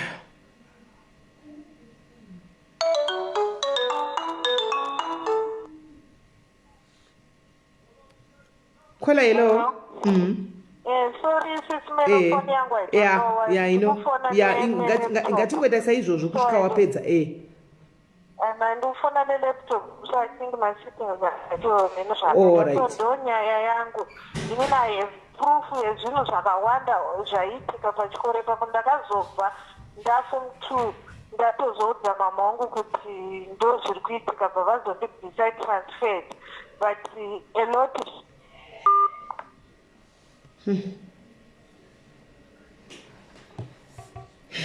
at least mai vakola vakakwanisa kubvisa mwana wavo vaudzwa nemwana kuti ndo zviri kuitika. Kola hello. Inini hangu I know kuti people vanogona kusatinzwisisa and the fact yekuti ari kuramba achizviita tine mamwe manyu evidences ekuti ari kuramba achingocontinue kuramba achingotipa vana which is bad because I promised him if I come to Zimbabwe I'm going to shoot you and I will do that kana pasina zvinenge zvaitwa. He is taking advantage yevana and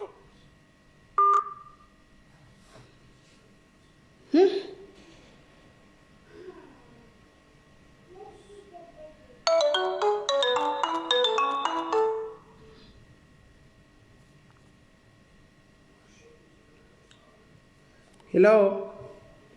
Yeah, so zvaiita izvozvo taking advantage yevana taitadza kutaura even if you could have said so hapana munhu aikwanisa kungo zvaitotyisa I don't know maybe wana udiki here we don't know but zvaiita it's bad it's very bad nanhasi ari kwamba achicontinue zvipoko pachikoro ipapo zvevava right after this caller I need the head boy to call after this caller ndisi kumona macomments angu but after caller uyu ndoda kuti head boy abve afona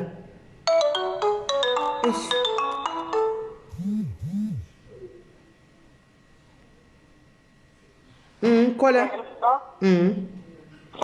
ndizvozvo zvakaitika foni yangu iri kuramba ichikata so God bless you Thank you so much. Alright, iri bo caller titise ku WhatsApp group and tinenge tichingozoona kuti tisana kuti tasvika papi tiri kufamba sei.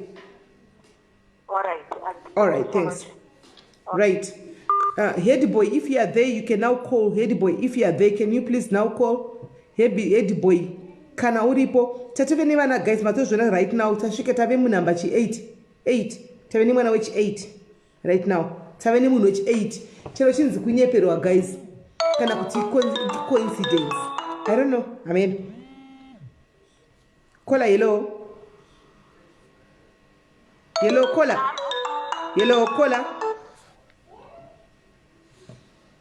Hello, caller. Matisimeli. Muri right. Makadi yenyu. Diri right kanjani? Aiwa ndiri right. Aiwa mushe. Ima muri pogore ripi mimi? Ndakadzidza hopa. Ya, ndakadzidza pasodbe 98. Ndangoti ndifonere kutaura pane imwe nyaya yakasiyana nedziri kutaurwa nevana vakabatwa zvibharo. Inini ndakadzidza ipapo 98 saka ndaita madrama majoretes. I was the leader wemadrama majoretes ipapo. So what happened is mudhomu mataigara ndakabuda panze ndichienda kutoilet manheru. Then ndobva ndaona chipoko. Then I collapsed ipapo handizivi zvakazoitika. Ndobva ndaendeswa kudhomu nevana. Then the next day racho makuseni, it was the weekend yekuti taita tara cleaning madhomu chibutisiswa mubhedha panze tocleana mudhomu amusina makobra tinotsvagiswa mashizha chikwidza madhomu dzine mashizha fine. Then pakauya mwana wahanzvadzi yaSpencer Panda ainzi Sarah Panda. Sarah Panda ndobva audzwa kunzi ndozvakaitika mudhomu rakati mune mwana ari kuti akaona chipoko mwana akafenda. Zvikanzi mudedzei, ndobva ndadedzwa mbva ndaenda kwainzi kuguest house. Pandagariswa pasi naSarah Panda uya zvikanzi uri kunzi wakaona chipoko sei? Mbva ndamutsanangurira zvakaitika. Sarah Panda akatanga kundishaudha akandirova akati iwewe unogona chipoko sei kana usina mushonga? Chipoko chinoonekwa nemunhu ane mushonga. Ndobva ndanzi ita punishment, mbva ndapiwa padza, mbva ndasakura pane imba yanga iri opposite yematicha yanga iri opposite nepaguest house.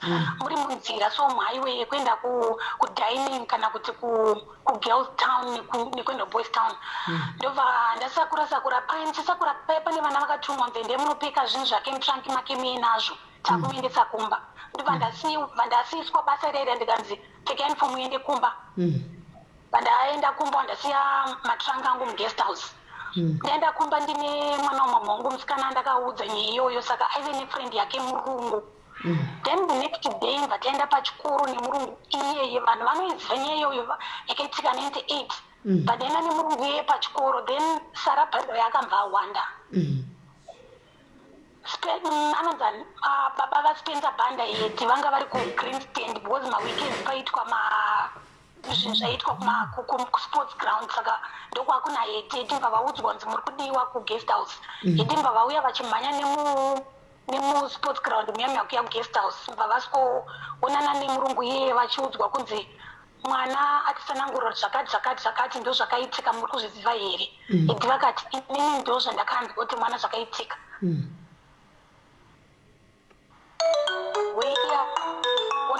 Heti vakaapologize but vaapologiza kudaro inini family yangu yadzokera kumba.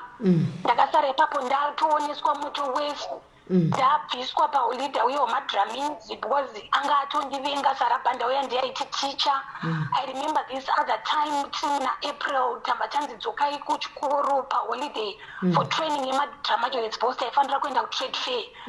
Taimutswa na5 am timhanyiswa ground race rine dova is part of training yemadrama majoretes naSarah Panda, but ataimboona kuti training iyoyo iri necessary for madramas but kwakuri kungofikisana inini manje.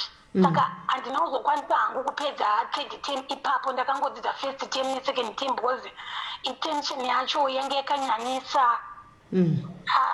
Tension yacho yange yanyanyisa manje kuti nevanhu vacho vaunoti vari kufanira kuprotectai vakumaka apo vari paboarding school kure nevabereki. Saka ndakamba ndabva zvangu ipapo. But ndine vamwe vana manje majuniors angu like kola apedzera kubva kutaura anga ari form 198. Makezi dzavo taingomanzwawo mukadzi waspencer aripo zvinonzi anonzi Sharon ndaitodzidza naye. Okay. Nezuro takatomuedha pagrupu tikamboda kuzama hedu kumuonesawo but aiprotecta murume wake. Then nhasi taedha futi Spencer pagrupu tikazama kuonesana naye. Anga achingozvidefenda achiapologiza indirectly. But how can you apologize to someone of a crime that you did not commit? Saka guys zvinhu zvakaitika ini ndakadzidza pachikoro ipapo vanhu ngavasamboti zvavo vana ava vanga vari kupi all along zvakazodi zvakadi. This can happen to your daughters. Zvinhu zvakaitwa naSpencer zvinogona kuitika kuvana venyu, zvinogona kuitika kuani wenyu. Ngatisajajai vana ava, ngatiteererei vana.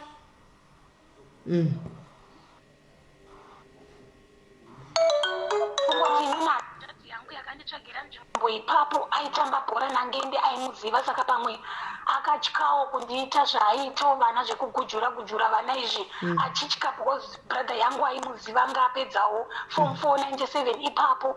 But inorwadzirwirwa vanina vangu vakagujurwa vakatambiswa upenyu hwavo, pane vamwe vakatofa hatitori kuona. Saka zvinhu zvinorwadza saka ngativei nemwoyo especially vakadzi bhozi tinobereka vana ende vana vedu could be victims mangwana. Ndizvozvo. Yeah. Alright, thank you very much Kola. Rega tise vamwe vari kufona uramba chifona vatimboza kuti vari kutaurawo kuti chi. Zviri bro Sismeli. Thank you very much. Sure. Yeah. Pakuita futi zvidhoma abuse yevana zvese. Kola hello. Hello. Muri right here? Makadi henyu tiripo. Ini hangu handisi head boy, but ini I started kudzidza pachikora paESCOM 91. Ndiri grade 4 until 97 ndaform 4. What happened kuchikoro uku zvinhu zvakatanga nababa wacho. Baba vaitodanana nevana vechikoro. Even wada kutoona kana Spencer uyu mai vake vakatodzidzawo pachikoro papo. Saka imimi maiona vana vasikana vachiabuswa. Maiona vana vachiabuswa imimi pachikora pahese vana vechikomana maigara kudhuze kwaigara kwaiva kunzi Fireplace ndo kwaigara vabereki vababa vaSpencer uyu. Saka zvese zvibataizviona baba wacho aiti kana ari maSundays madramajoritsa ndo ainyanya kutagetwa. Vaitonzwa nemakumbo akanako nemahips akanaka. Ndo vaitotagetwa vachitotorwa nani nababa vachipinzwa kuFireplace usiku. Ndo zvinhu zvaitika. Kunitone vamwe vasikana vakateudzwa madzimai vani vababa vake Spencer Banda. So kuti patime yandakadzidza iri Spencer Banda, he was just 2 years ahead pamberi pangu. So kubva primary yake paidzidza paDownhill primary kunhu wataidi kuziva ndaitotambawo naye nguva yandaidzidzawo nawo. But wo pandakapedzawo 97 ina married to my wife akadzidza paschool ipapo. Before nditoti zvinhu zvakaitika zvinomurwadza. I think that call akatomboshare namedhem wangu ari pachikoro akatonzwanzi ena anoripota nyaya iyoyo.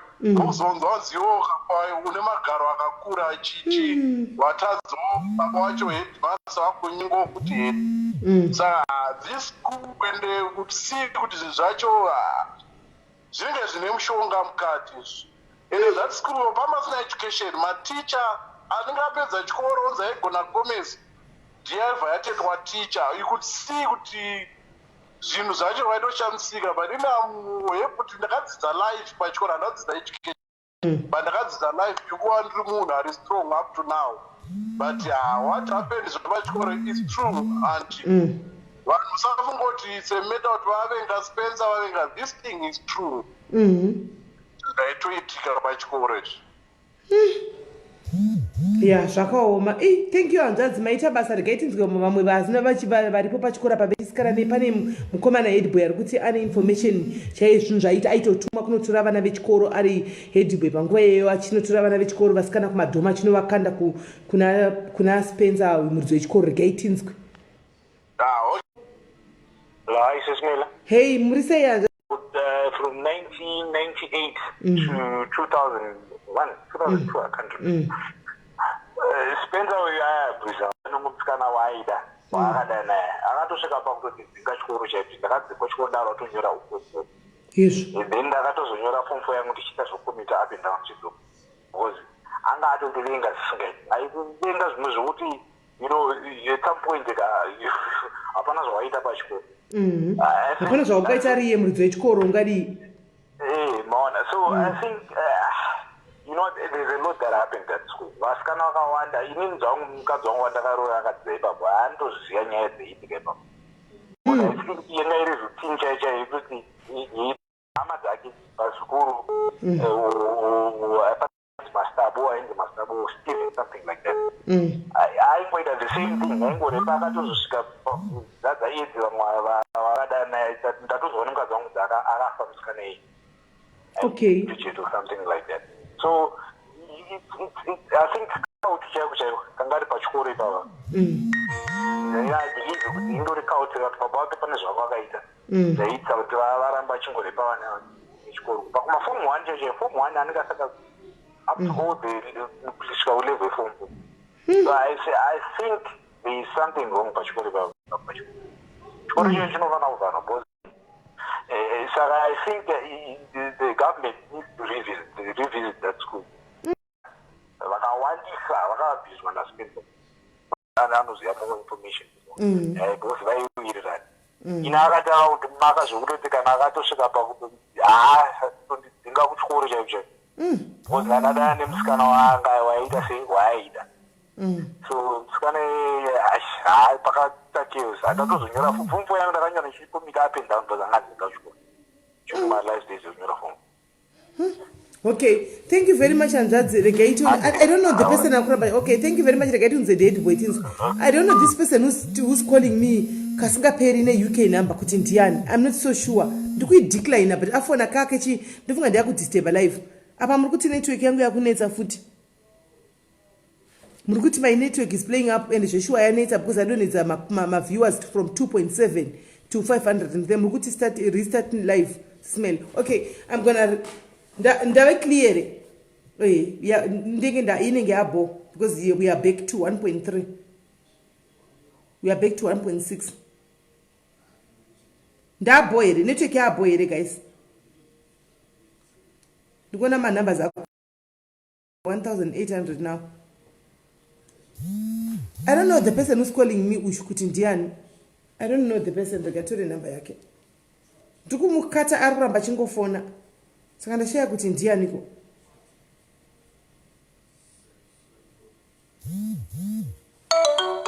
Right, so maybe the head boy is now here. Kola hello. Hello? Murise kola dzimai phone imwe yamuna yapo. All right. Hello. Hello, Smelly. Muri right here. Murise Smelly. Ndiri right kuri sei? Inini akuright inini ndandiri head boy. Okay. Ndakadzidza paSoderberry from 98 2001. Manje. 98 2001. Ndakazoita head boy in 2001. But nyaya iri kutaurwa nevasikana vaTetemelika inorwadza. And tinotori neproof and tinotoziva zvakawanda zvaitika paipaya zvinorwadza kandi zvinorwadza mwe hazvitauriki zvaiitwa naSpencer Banda. Tiudzai zvenyu vanhu vari panapa chii chaitika imi midhi manga muri nhingikiri manga muri head boy panguva yamanga muri head boy chii obvious head boy unoona zvakawanda unotumwa pakawanda unoita sei chii chaiitika?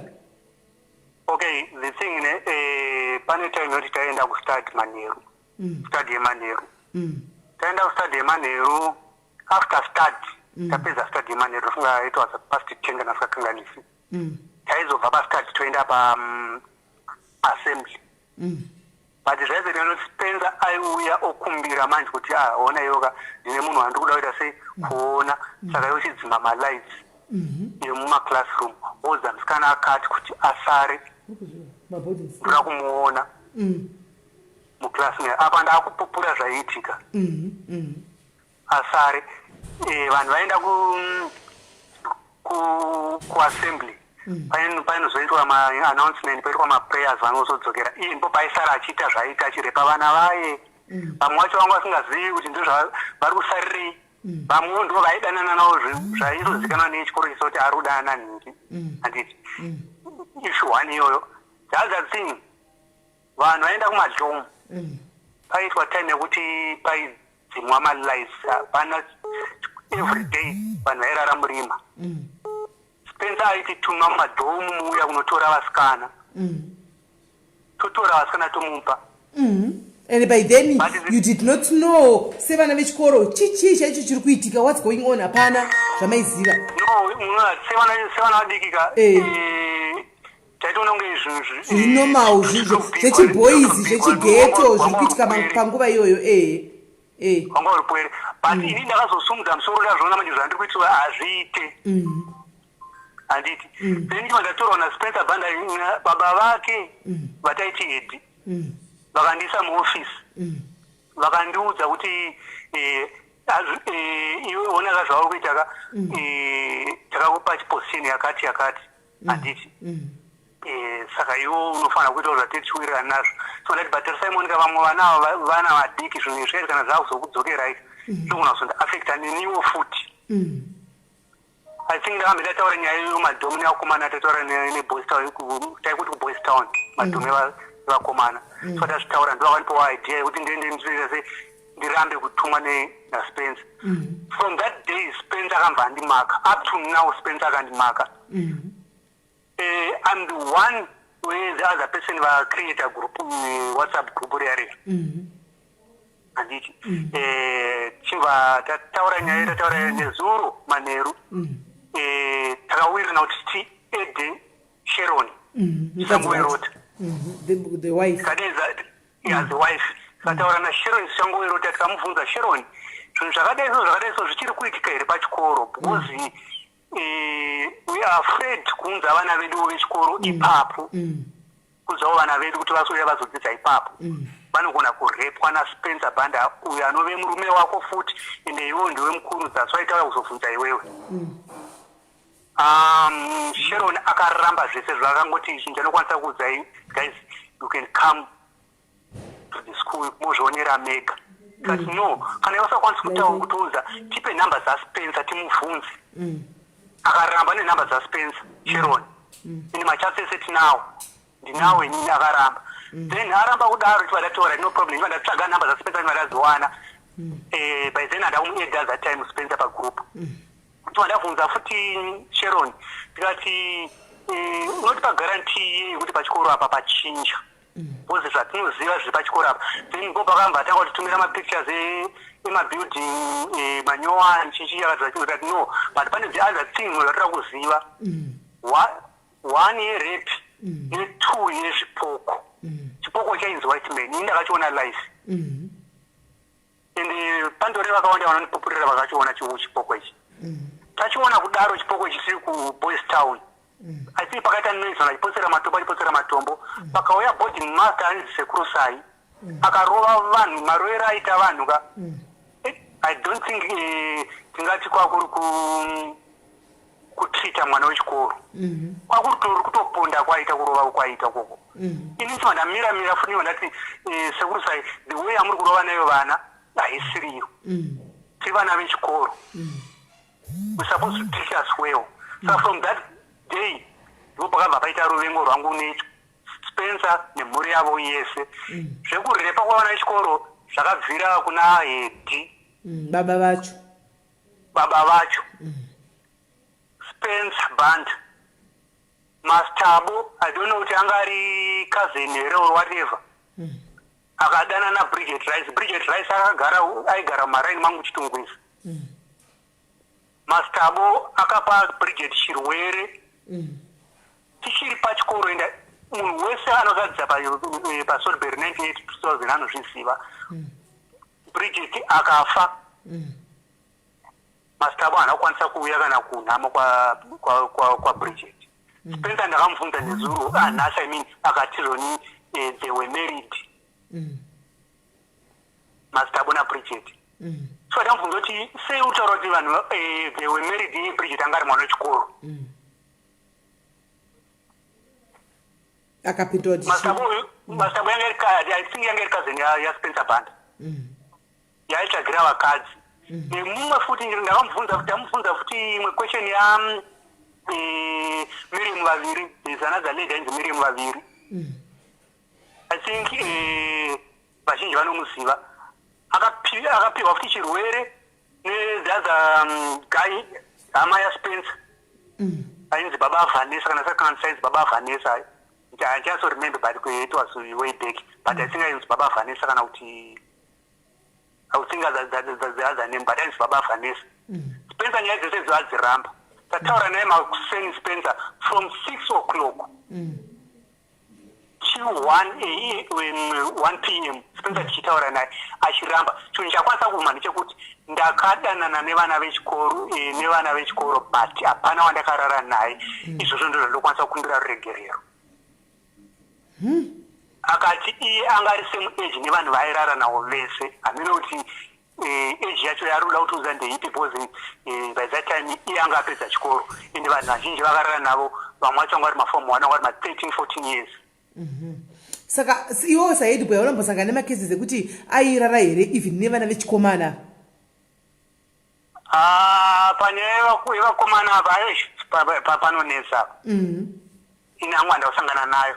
But imwe kesi yandakasangana nayo Spencer ini ndandine musikana wandaidana naye, musikana uvhusha akatozofa, unogona kutongomutaura zita rake akatozofa. If you may allow me to say her name, akafa isina basa. Ainzi Faith. Spencer ndakamuwana inini akarara nemusikana wangu ainzi Faith. Ndakamuwanikidza, ndakamutaimira ndikamuwanikidza. Spencer ndakamumhanyisa inini personally. Spencer akamhanya akatiza. Kana aripo achida ngauya andirambire pamberi pangu Spencer Banda. Muchiri pachikoro, manga muchiri pachikoro here pawakabatakara nemusikana wako? Sorry? Manga muchiri pachikoro here pawakabatakara nemusikana wako? Zvese zvandikutaura zvakaitika paSoulberry 98 to 2001. Kusvika ini ndadhimotwa paHeadboy. Third term iform 4 ndakadhimotwa ini paHeadboy nekuti ndanda kunyanya kuona zvaiitika ende zvizhinji ndanda kuzviramba. Saka kubva pawakabatakara nemusikana wako apa ukamumhanyisa iwewe semwana wechikoro unenge une hasha akatiza akainda, from relationship yenyu kubva musi wakamubata iwe yanga yamira sei sezvo wanga uri Headboy wechikoro? Tiuna nhasi Spencer hadi kutaura neni. Hadi kutaura neni Spencer Banda akatondivenga. Hello? Tikunzwa. Saka 98 Spencer anga nemakore mangani? I'm not sure, but by that time I think angari kuma 20s, mid-20s. Ndopa anga achiti ndandiri kuma 26? Ndopa anga tauri ndandiri 26, if I'm not mistaken.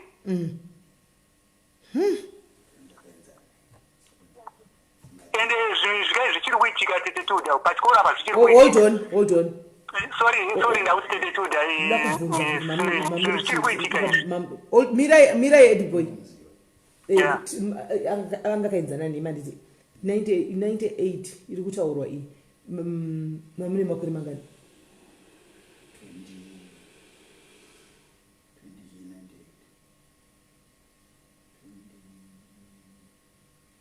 Sorry? Hold on, pane munhu andikubvunza kuno kuti anoziva Spencer, right? Saka ari kuti chaita ive tiri same age. Saka 24. Hansi was 24 by then. Because ari kuti vanga vakainzana vanga vari same age. Saka he was 24 by then. Yeah. Because vandikubvunza kuti vanomuziva Spencer and you know he was right enderai nyumberi chitaridza pa 24 years kana tirara nemwana ari form 1 pane mwana anga ari form 1 anganza ni 26 ani 24 years ere sisimeli kana 18 zvayo ngataure chokwadi hazviti saka ngangobvuma kuti akarepa vana vechikoro chete ende achiri kurepa nanhasi chete ndozvatiri kuda pana Spencer Banda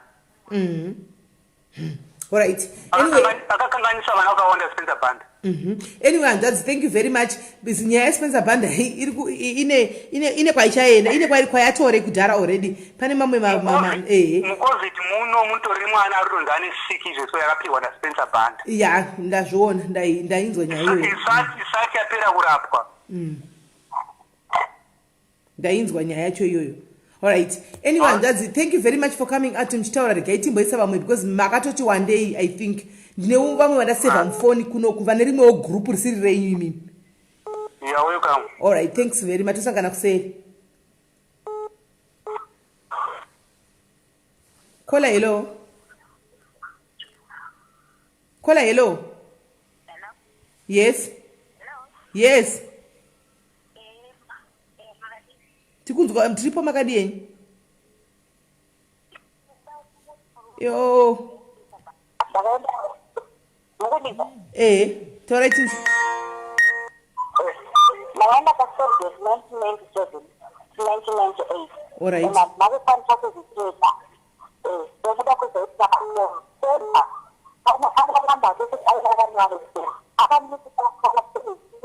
hatisi kunyatsa kunzwa ikola foni yenyu hamukwanisi kuwedzera volume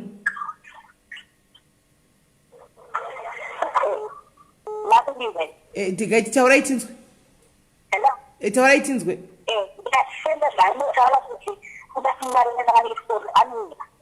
because he spent because ngake yafunga masibo nana vangu vakawanda even the sister aizohaya vanhu vasoje kutribune achiachirana navachikoro because pachikoro pachika kunge takatoenda kunodzidzisa kunodzidza kuti chihure pachikoro pasoje but kana wanga usina kungara waishandisa wairarwa yezvidhasa inodzidzira ndoti because akakuti pasina free but kama ndandira chikoro ati vangeenda kachika chikoro akakutora kana free wauzi akavata zinyanya yaakahamba yaakapfinira kunokuda kola hatichakunzwei foni yenyu haichanzwike handisi kuzati regai ndikudropei mugodzoka let me drop you tigona ti mungadzo kola hello kola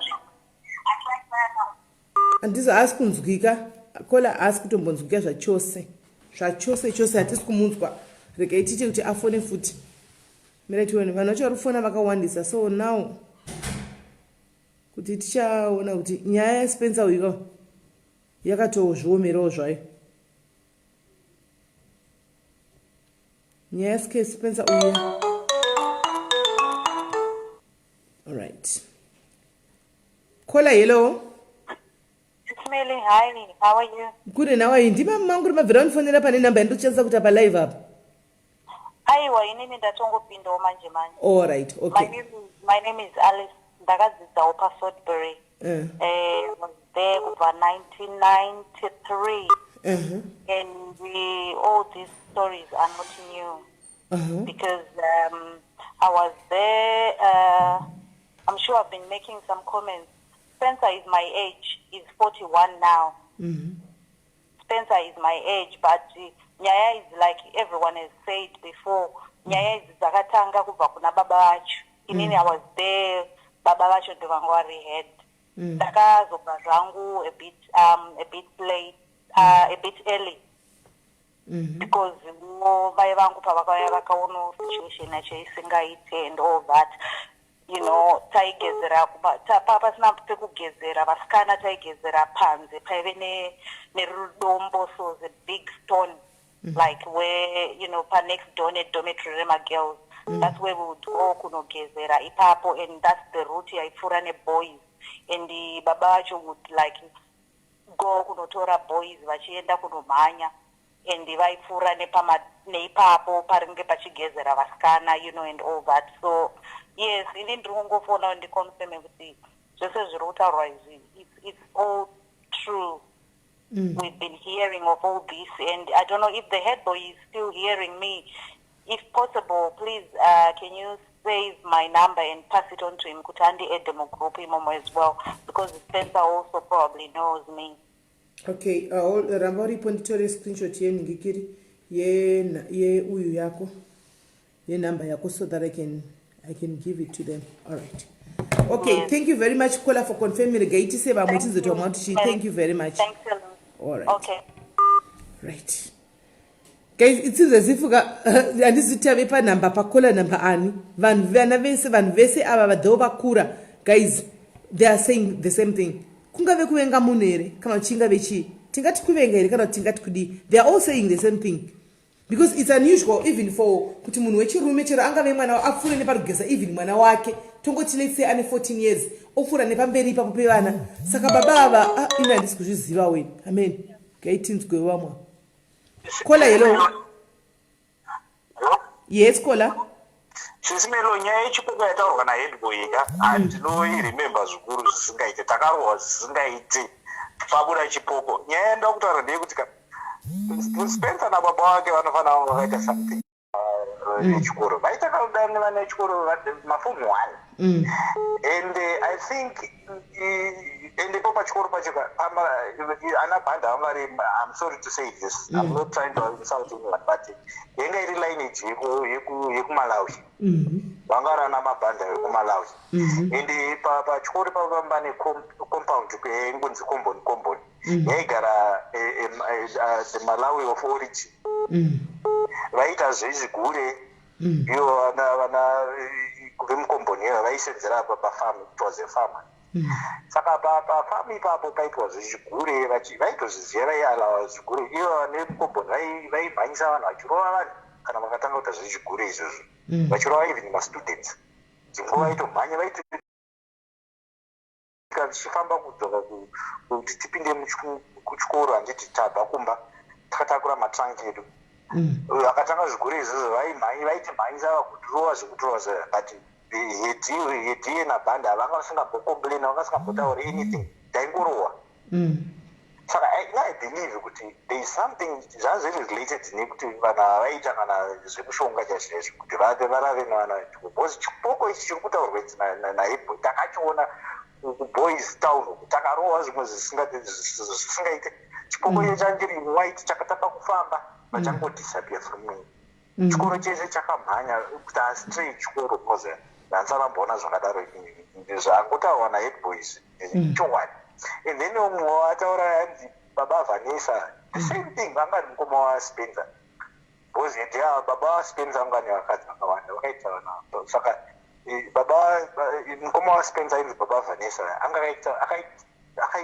akanenge akaita mire maviri futi watakadzidza naye isusu maviri futi kosa kunge muzukuru kana kuti brother yake rainzi Mastaba ainzi Steve the same thing akauraya Bridget ari kutaura vaingoita the same thing. Especially I think gore antizi yangu makore gore rataka is 1998 to 2001 it was the worst yaranga gore vanga singaitero sikationi chipoko chiri kutaurwa chichambotaurwa nemusikana ambofona pane musikana ambofona chipoko icho takachiona and I believe kuti these people they were up to something hence why because they were not stopping kana experience nanhasi atiri kuzviita izvozvo which means pane zvavakaita. Saka I think nyaya inofanira kusvika kugovernment chikoro chinofanira kuti watake over because hazviperi hazvingobva zvakapera ndizvozvo. All right, thank you very much Kola regaitise. I think vamwitinzwe andioni kuti chavapedza vese nhasi toona tichogona kukontinere mangwana. Thank you very much. Should be an ongoing discussion here. Yeah, aiwa handiti zvandiri kutoona kuti nyaya haipere nhasi because makola dzacho akawandisa vana ava vari kuti they keep on coming vakawandisa haitoperi nhasi and we need to have all these evidence dzevana idzi iyoyi life iyoyi pane manumbers pane chiwi keep these lives zvokuti dzinozongoenda kuningikiri for tomorrow's sake kana takuti ngaichivhurwa nyaya the life inenge iripo as reference handika manumbers evanhu esi vari kufona will keep them handitika and then totangira ipapo handi mazvona because guys I don't think kuti tingatorara pana 1 you see vakawandisa vanhu vari kufona panapa vakawandisa and I don't think kuti tinovapedza vese. Kola hello. Kola hello. Chidzimai foni iri kumasure ka. Dzimai foni iri kumasure kwenyu. Chitaura henyu Kola muri sei?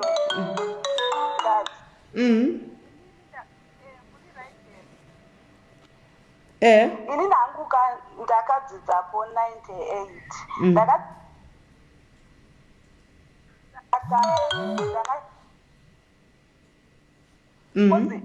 Spencer akadzidza kuPE handiti saka Spencer angari 98 I think angari kuma 18-19 years saka aiuya zvazvo zvekuti achibva kuchikoro maweekends handiti ndo ipapo paita zvake zvekuya achita sei achitora vakumadhomu handiti saka vanhu vanga vane mabrothers nevakomana maform 4s vaikwanisa kuprotectawo vasikana vavo saka ndo zvimwe zvaibatsira izvozvo but vadiki vacho vanga vasina vanhu vanovaprotecta vaingoitwawo zvavaingoitwawo which is chii pachikoro ipapo ka pamba it seems like kwaibvumidzwa kana ndichiti kubvumidzwa handizivi kuti kwaibvumidzwa kuti mateachers adanane nevana vechikoro because kubva kumateachers acho ese vaidana nevana vechikoro kubva kuna head wacho Mr. Banda aidana nemwana wechikoro angari aiita O level ipapo handiti saka zvinhu zvacho zvese zvanga zvakatongobvanganyika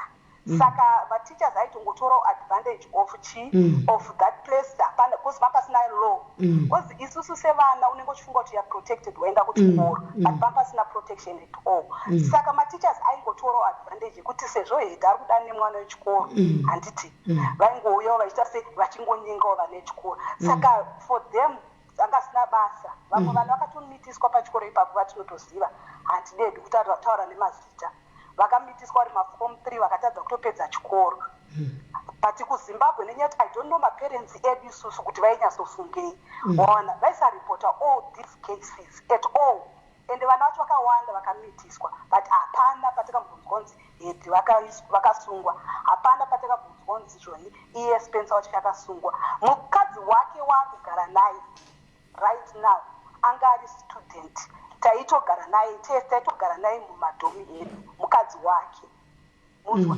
zvekutoti taitoziva kuti mukadzi wake vanotodanana musikana wacho aitodanana nemwe iye Spencer wacho angatona vasikana vakawanda kozoti vamwe vaitorara nawo zviri secret vamwe vacho vaitozikanwawo but which is ipapo that time I think anga ari kumachi 18-19 which is munhu waidana naye anga ari kumachi kuma 15-16 saka for iye zvangu zviri normal because vanga vakasiyana ne3 years that's what he was saying kuti inini ndingone 18 years that time I was still young maona but as long you are 18 you are an adult maona as long you are 18 the law in Zimbabwe it's bullshit law yekuzimbabwe it's bullshit kuti zvese izvozvo maripoti vanhu vairipota kuti vanhu vaisasungwa I don't know why that's the thing saka ndo zvaiitika pachikoro ipapo saka ndakatozovhunduka kuti zvikuramba zvichiitika because we thought kuti tanga achiri mwana mudiki that time zvaari kutaura kuti anga achiri mwana mudiki but vana avazouya iye kuma 40 something kuti angoramba achingozviita which means ari kungoitawo sababa vake which is bullshit that's wrong it needs to be stopped that's wrong izvozvo because ndokuzvirwadza kuti rwadza kwazvaita kuti ezvineizvi taane vana edu ama 13 years ndakandoisa mwana wangu kana achiitwa izvozvozvo which is the wife is allowing that kunzwa munhu wemukadzi uri kuzvibvumira kuti zviitike in your eyes wotoabhusa vana uchirova kuti vanhu muri kunikirina murume wangu ndimi muri kuendera murume wangu mwana ane 13 years mwana ane 14 years anozivei anozivei mwana mudiki iwe uya an adult why don't you report your husband kana maparents ake kuti vana venyu vari kudanana nemurume wangu vari kudanana nemurume wangu vana venyu vana vadika they need to be protected but hapana protection yataiwana pachikoro ipapo ini nahanguwo ndakangotiwo lakiwo ndakapunyukawo zvangu nokuti ndanga ndakangogwarisa ndakapunyuka mazviri waona kuti mateachers achakambotraya but aiwa ndakapunyuka imomo but vamwe vana taizviona isusu mumaziso edu vana vachiabhuswa nematicha nematicha varume vakuru maticha vahombe chaivo chaivo vachiabvisa vana but nenyaya yekuti kuzimbabwe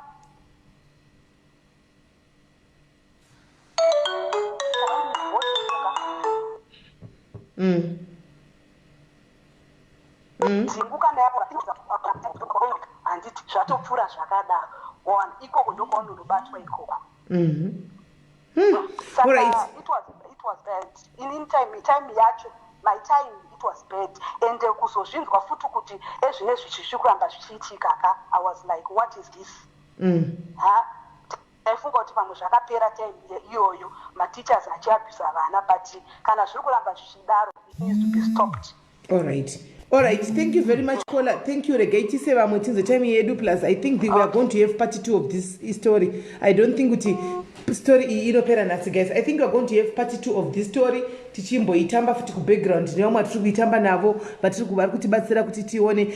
Any time like this, guys, ndopa ndinoswira kuti chiedza mavhangira. Deanga ari ku Zimbabwe. Ini ndiri ku Zimbabwe. Tichinda kuchikora kunoita investigations. Caller, switch off the other device. Hello? Switch off the other device. Yeah. Yes, I did. Hi, Sis Nelly. Murisei. And nerimwe group rimwe sora ikora itonzi rainzi the ballet group. And ndokunye breka ava vainzi nedava nditi vabhanda vaka he was actually a pedophile. Murukundwa. Because vaita kuti zvavaita handika pane chainzi ne iyo yaitongonzi yeballet yoka taitamba murukundwa. Taitamba like you be shaking magaresa ya muchitamba zvisingaite nedava vaitodana nomwe aitonzi Sandra. Animona. In I talked to one of the prefects, ikapo ndawa naitwa prefect zangu form 1, but nothing happens zangu kwandiri. But ndengoona zvengoitika and aidana nomwe musikana aitonzi Sandra nyika dzino. Ndo aidana nezvinhu. Sandra was big, she was angaine zibhodhi zombe but angari muform 4. Saka maybe vaitotora advantage yekuti munhu ane big body here ameno. But zvinhu zvaitika handinine braka. Now I can only believe now kuti you know what it was actually a cult. Yeah, because kwankunye mamwe kuti ma-students ainzi ma-working students handiti vana vaiva varombo vaive kuti maybe like ma-offense vana vaishanda vevanhu vaigara mumakomboni nevamwe vekuti unoza ndokaunoona dzingwa vabereka nemwoyo wakaoma kana maybe even maguardians echo evana vane mwoyo wakaoma wekuti you know what vanorasira vana vachinzi you know what we're not afford to pay saka vana vaiva vaishanda like kumabhani handiti like anopiswa fodya chibage vachirima saka vachinga kurima nekuwa muriwo wataizodya kugarden handi muri kuona vachishanda vaite kutanga it was actually child labor because even ma-primary school students vaishanda futi imomo muzvimagarden izvozvo handiti vachikohwa muriwo then vozouya kuchikoro manje vozoshanda vozodzidza kuchikoro manheru like night school like but kuti tuvana tudiki. You see, but most of these maybe now they're not able to actually come and speak up for themselves. But most of them, those underprivileged students or kids, you know, and you know what? It was actually a group. No, Lele. I'm Leonard right now. Ari pokuti pa Facebook papa. Nemukadzi wakanozimba. Zimba itaitozidza naye. Mukunzwa. When she was in form 1 and akatonyengwa na Leonard ye. Sanga tori ma form 1 tisina zimba ye. You see, zvinzacho zveseka it's like Spencer, his cousins, his distant cousins. It's like chakati chimuri chese. Even nana Sarah Banda vese they only Sarah anga aine utini. Vazanozoutinye aje aine utini and akaoma moyo wake weSarah Banda and marovera aitwa vanhu soka waitanga kutanga mbavha kana kuti marovera avaita vanhu. You see saka andinye braka zviri kundirwadza singeti kana ndikaona vanhu ma-comment section achiti where were you all these years, where were you pakade and yet like these things used to happen. There was also like inibva ndakasvika katiri ma-form 1 ka Spencer ushu aitodana nemusikana inzi Noria Mashingaidze. She's also there on Facebook right now, Noria. Noria looked traumatized. Pachakatosvika ndichishoti pfungwa dzacho dziri right here kana kuti akaita space. But waitoona saka aito anga akati akaperera ende kuperera kwacho kunosheuti like kana uri mwana wechikoro operera zvakadaro but aitenda shomorarwa achita sei and aigara achingofenda pakazopindawo vana Sharon taitodzidza naye Sharon ane utsinye kutadza kwake kuzvara ukoko it's because of nhumbu dzaaitobvisa kana utadzotozvara that's not like nhumbu but she knew everything that was happening. She knew everything. Both taidzidza naye, taienda kumasports naye, everything. Apana munhu anga asingazini. Mukaona vakadzi vavo vese even naMiriam akatoita zvokutotsurwa kunzi iwe usaende kuna baba Vanessa. Ataona kuti mai Vanessa vakatofa nechirwere. Mai Vanessa was our account teacher. Inini ndiri form 1 mai Vanessa. Vaitooneka kuti munhu anorwara, vaine and vakasvika pakufa Miriam akatotsurwa nevanhu kuti inowatka usaende usadane nanhingini but akaramba munongoziva but anyway she was also young. I feel like that she's also still a victim. But andinyebreka isisimelika nyaya inototirwadza tese but mukasaisvisa kumusoroka chikoro changa chivharwe ende chipiswe paine vanhu vanonatsonamata on those grounds because zvipoko zvaigara zvichizara vana hobo I remember my friends that I can't say my friends' names so because they are now even some of them are now popular people vaigara vachifenda vachimhanya neground rese vachifenda vachase chiwhite man chaigara chichitona chichimira kumablack toilet ataishandisa usiku things like zvinhu zvisinganzwisike zvaingoitika musunge pachikoro ipapapa and andinonyebraka I'm really happy kuti you're actually standing up for all these people right now and nyaya yakambotaurwa but ikangotsikwa ivo vana gondava vakudisepa vamaheadmaster he was actually our maths teacher time yacho in 1998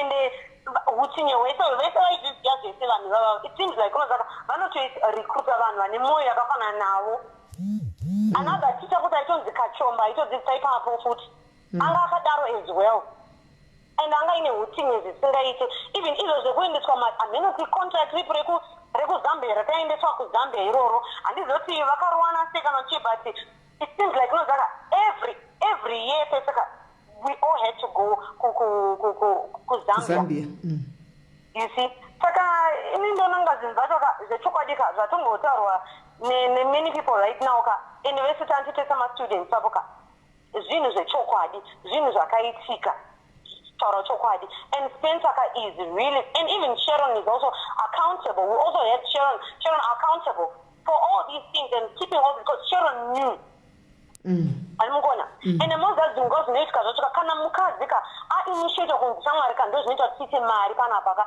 and imagine kuti imari ngani dzavanokolekta pakurana chikoro chete imari ngani dzavanokolekta but do you think she would actually think in the rightful senses kuti no you know what this guy is doing is really bad. No, another Mari. She's also in the same couch. In Nordica, kana muchusungisa andrinya baka. It'll only be fair. Kana muchusungisa pensaka. Nevangwe veseka. Nevangwe teachers ese baka. Nevangwe swari poe right now. Andrinya baka. Sharon should go down. Sharon should go down. Okay. All right, Kola, we can see that, we can hear that you are angry, you are still bitter about what you were seeing at school. And all right. I'm so hurt. And to discover that Bridget died 2014. Imagine. I'm now 35 years old. Bridget died in 2015. Imagine. Okay. Just because of chihure chevamwani chitori uncontrollable. Ichazvisisi chihure yatova chaos chaiyo. All right. Thank you very much, Kola. Thank you very much. I can see you ahead, and then we'll talk again. Uri WhatsApp group and it. I think maybe like and I actually wanted to share also. But anyway, I thank you so much for everything that you have done for all of us. Thank you so much. And all right. All right. Thank you very much, Kola. Guys, you can hear from the voice here, Kola, and you can't even stop her. You can hear that she's very agitated, she's very noisy. Antorine, she's bitter, she's angry, she's everything from the way she's speaking. Guys, I think there's a lot going on, Kuchkoro, guys. So I think right now, as it is, this is now 12 a.m. anditika tave pana 12 a.m. kuno kuAfrica. Maybe they're still calling. I don't think it can be a one-day show. Aibude one-day show. Caller, hello. Caller, hello.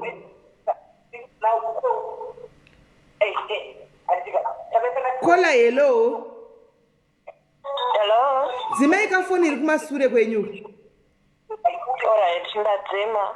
Alright. Makadi yenyu caller, I think for today you're going to be our last caller. If there's a need for us to continue tomorrow, take you on a WhatsApp group and then we can continue. Tuesday, did you go to Sudbury School? Yes, you would only come, and he was more like a principal because I was soccer town, and he would come here and there. And just to highlight Kuti that, but everything, my teachers even some of those banda boys, they would come and turn down the school. Especially, I can say Kevin Banda. Okay, all right, okay. They say they have girlfriends from Form 1, who got the last form. And there was always chaos. I still remember, I don't know, man, they share room now, they might even know who I am right now. There's a time where Kevi, akambondi, peso inini ashindida, ajituma shamwari yangu. But then I really didn't love him because I was a day scholar for a long time and I was going on a big job boarding school. Nandi told us that I is a bit of boyfriend, but Nandi a boyfriend kumba. So we don't call us in the boa one thing and I've never been in trouble for expel what or anything like that. So Kunzi and the class that was not me. I hated being in trouble with war. So Kevin Banda I still remembered after on the Tuka one day and they say, hey, well, you think you're so special or so special. I had other girlfriends but Koro in everything. Kevin I died Valentine away. So our girlfriends like Wanda. We say I'm not think at the same present. It was always chaos. So Kevin would come and do that. So because they take my Valentine and I think around on my presents and then Angabon the Tuka and other people man but in the Kamuram. So this other girl, what I share I do, then we had a fight about it. I told her who shot some dome, Kunima Uri, Danana KV, blah blah blah blah blah. Yes, not number Danana. It's Nizana present. I shan't be squad and you just realize Shamara would be by Iwa and then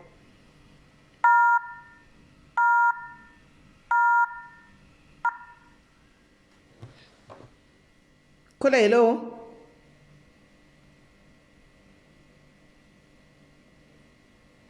What happened to caller? Okay, caller Adona. What is this? Right, I think it's an article ya somebody else na Sandra April-ish. That's an article ya paiswa link re Twitter panapa. I think okay guys, Banda uyu Spencer Banda wadzima Facebook page rake wasara ku Twitter ndoko asara wadzima Facebook page rake futa tina ina iko zvino uchadilani memtemo. Caller, hello. Oh, like I'm the same girl. All right, okay. So musikana uyu ndakazoita hasha zvekuti ndakamujumpira nchida kumurowa batiza badedza our dormitory and it was in the evening but aenda kwaSharon ndachinzi vanga vachida kurwa every day. Sharon did not even try to understand kuti vana vanga vachida kurwirei or what went on kudom. She even went on and just shouted at me so much zvekuti ndakaita hasha achindituka achinditi munoita basa rekurwira varume vanhu muri mahure pachikoro panapa nyaya yekuti you short sell yourselves because mune muri madrama joti zvimuchipfeka mamini muchimodhela muchasei and I had a big body. So akabva andituka akanditi nyaya yekumodhela panapa muchida varume vevanhu muchikwirwa nevarume vanhu pachikoro panapa you think you're so special endai kudhomu muzvechihure munonoitsomba kwenyu.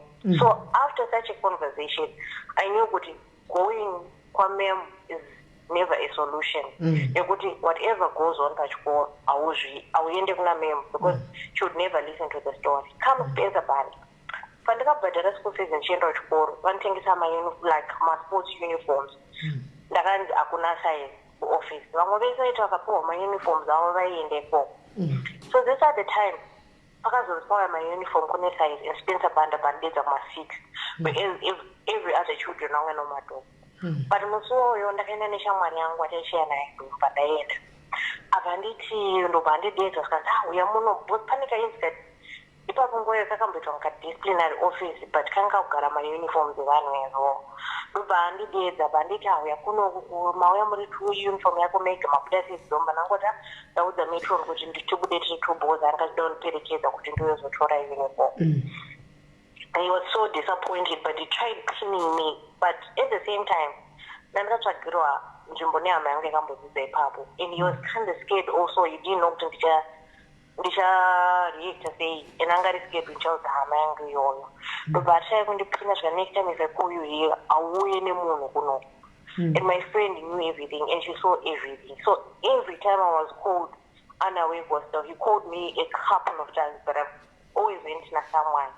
But akatry for such a long time zvekuti patakavhara tienda kumba he started calling me achida kuyomba kwedu ende zveshuwa zvambotaura nemumwe munhu kumanengitis kuti is such a flat. Aindisendera mamessage achiflata neni zvekuti aindiudza kuti you're so scrumptious ndoda kuona usina kupfeka, can I come and visit you? Ndikato that time mama wangu asipo, I had to text my mom ndikati mama chinonzi scrumptious, I didn't know what it was. Vakanditi unoti scrumptious wazvionako ndikati pane munhu anditi am scrumptious. Vakanditi ndiyana kudaro and I just mama wangu munhu anopopota. So vanopopotera zvekufungwa kuti maybe I'm a teenager who wants freedom or anything like that.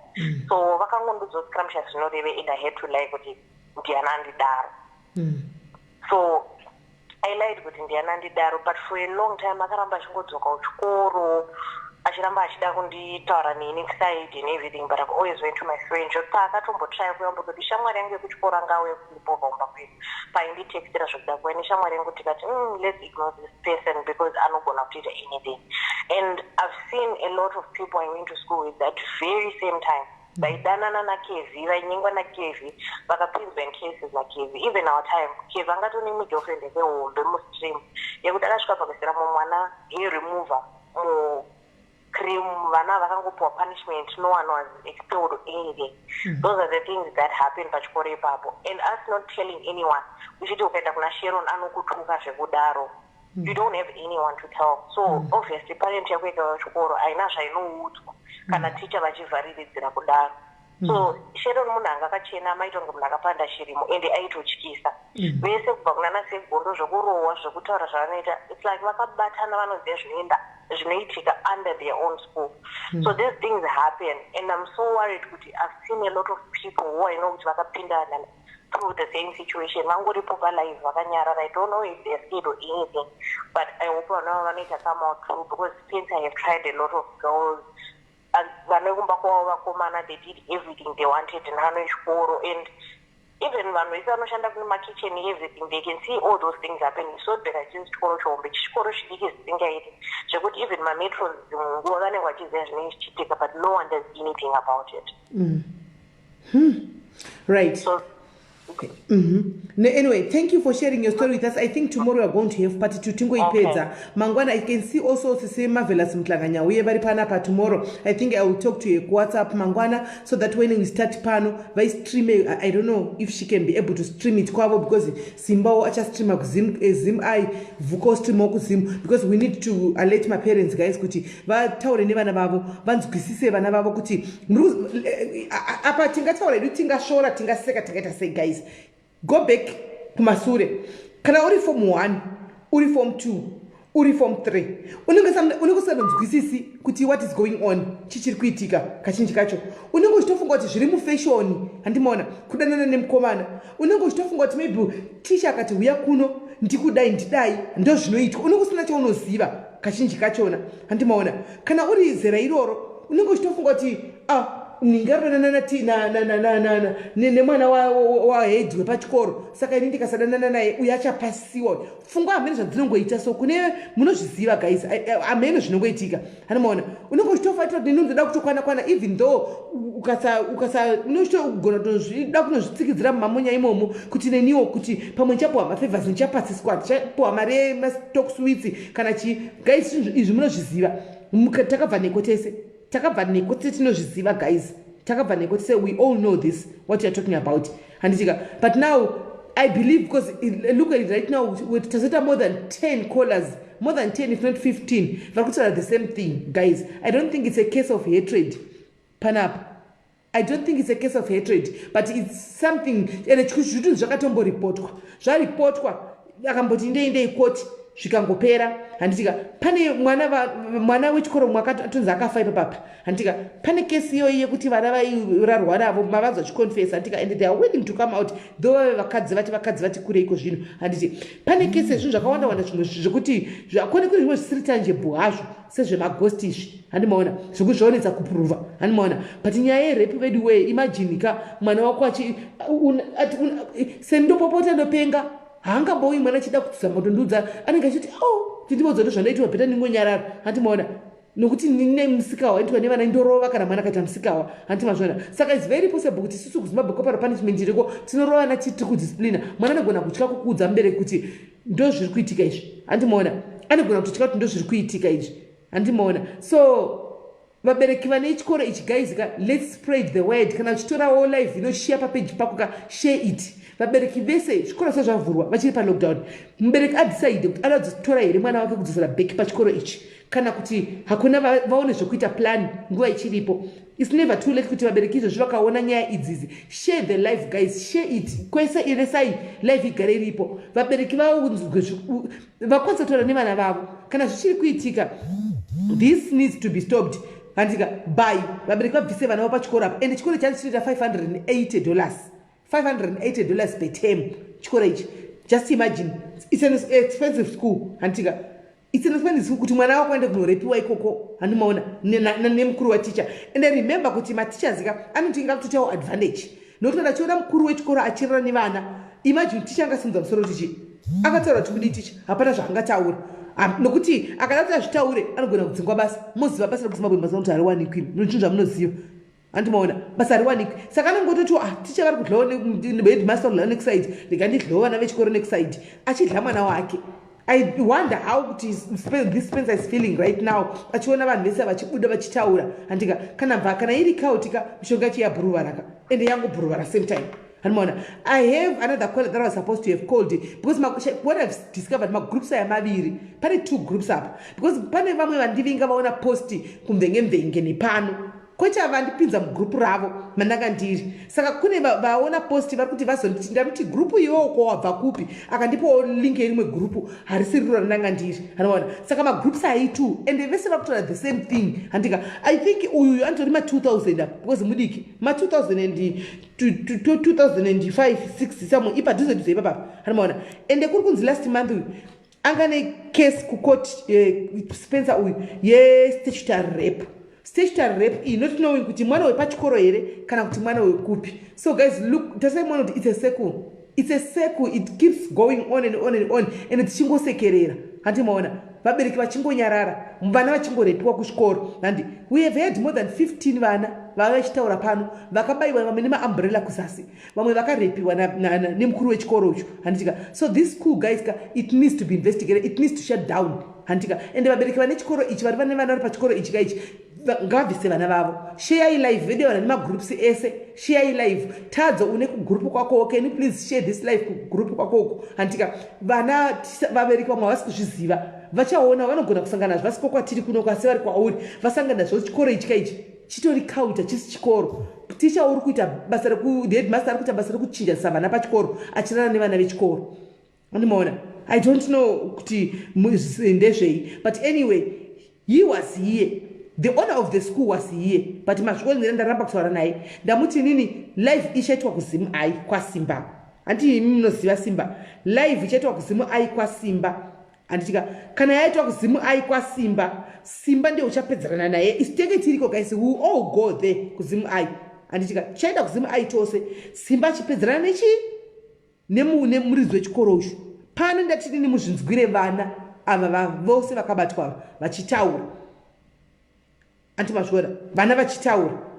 So idzi nyaya dzakafanana neidzi guys vedu regai ndikumbirisewo pano ndoda kukumbirawo kune vaya vanooperator under maghost accounts mamwe atiri kupuhwa asiri yedu atisina inawaya ndo nyaya dzamungadei muri kumanyisa idzi ndo nyaya dzatinokukumbirai kuti torai nyaya dzakadai mumanyise musiye kumanyisa nyaya dzavanhu idzi ndo nyaya dzamungadei muchitora idzi maghost account akazara kwose kwose aya handitika atiri kungopiwa tisingazivi isu kuti ndeabva nekupi amuri kutipa maghost aya handitika idzi ndo nyaya dzekutora idzi moita makuwa nadzo because pane rubatsiro runobuda pazviri pane vana vari at stake up hanimaona noti kutora nyaya yaJohn kana yaPeter kana yaMary nokuti hazvitivaziva tisinei navo zvinhu zvamene vanhu vakuru vari vachiita zvo zvanenge vachiita koko hatinei nazvo nezviweti zvavo idzi dzine vana mukati idzi very sensitive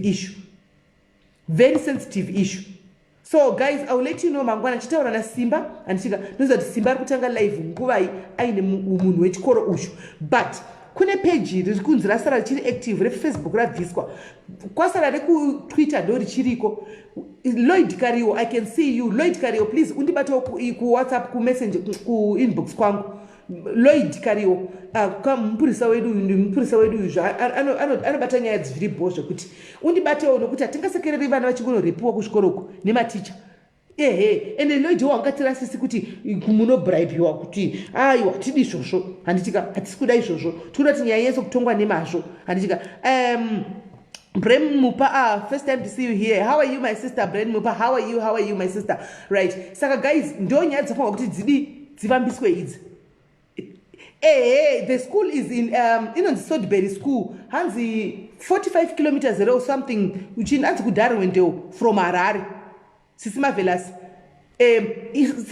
ndibate kuWhatsApp. Mukanibata kuWhatsApp izvozvi. Chati chakunetsa manje chekuti zimu yacho andichazitodi ndakutongozvitaura ipo pano palive. Zimu yacho izere corruption. Vazere corruption maminisa iwawa ekuzimu iwawa. Vazere necorruption. Izvozvi tinoinda kudai inongonotsikwa nyaya. Viki yapera same Spencer yeyu. Angani nyaya yake vana vasati vandibata vakadzapa. Angani nyaya yangadai kukotuku.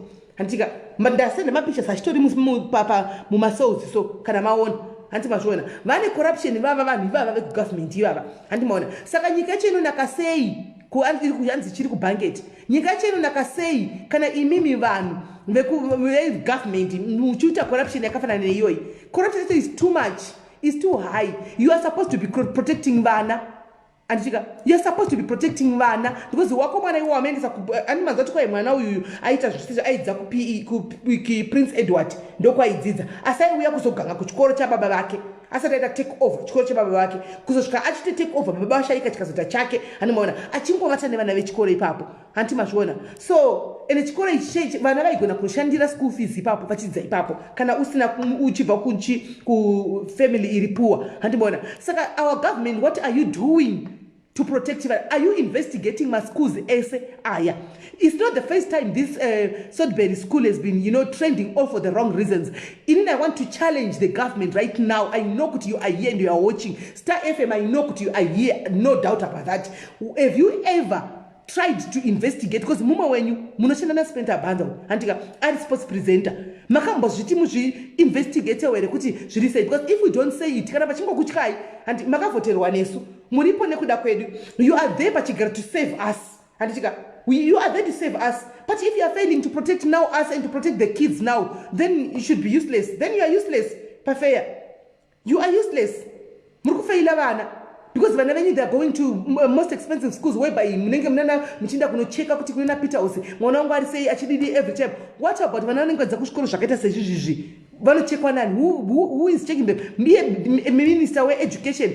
What are you doing? Guys, share life ngaienda inabasa ndinabasa nazvo iniko ndongo zvimirira muzati ndongori wangu gambara rongotaura zvataura kana vada kundivinga ndozva vanhu zapa vanondwana ndiri pano handika ina nditi ghost account ndiri pano handimaona imi minister ve education muri kuitei? What are you doing? These complaints have been coming over and over again zvemasikoro zvakadai so but in the process zvinongodisapia nyaya dzinongodisapia chichiri kuitika ekwakuri kuno South Africa do you know what is going to happen? Time ratanga kuita 20 minutes live ka chikoro chakadai chata bang down chikati chitove bend down atove marasha as we are speaking right now dikwa kuri kuno South Africa hanimona they take the law into their own hands, but we don't do that. We are good citizens, we are good listeners. Antika tine chiti tine vatungamiriri anti vaite piri vari vanhu vanotungamirira mberi kwedu, but you are not doing anything. You are not protecting these kids. You are not protecting. And Star FM varamba kuchibatsira. Star FM varamba kubatsira because mumwe wavo. And it Star FM varamba kubatsira mumwe wavo. So why are we supporting you, Star FM? Why are we supporting you? Kana mchigona kuenda kumajira, mchigona kunovista kupi mchigona kuita programs ezvimbo dzakasiyana. Vana vauya kwamuri before they came to me. Mukata mukwanisi kuvabatsira. You couldn't even say okay, let us just investigate. Hamuna kwanisa kudaro.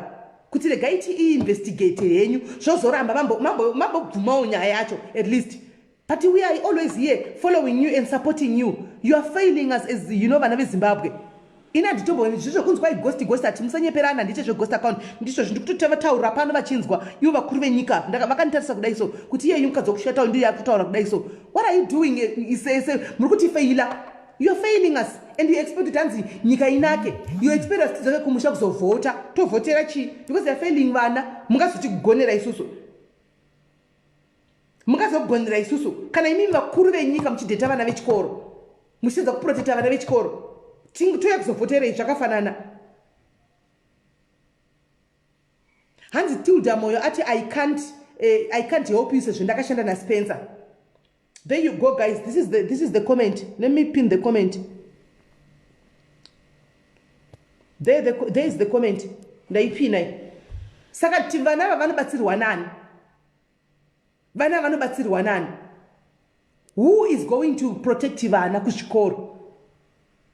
Who is going to protect vana kuchikoro? Zvorwadza guys, tinavo vanoenda kuchikora. Saka are you saying kuti right now we should take vana vedu kuma boarding schools are outside Zimbabwe? We should not, try to uplift kuti support machikoro zviri munyika medu because kune war. Vana vanobatwa kuchikoro.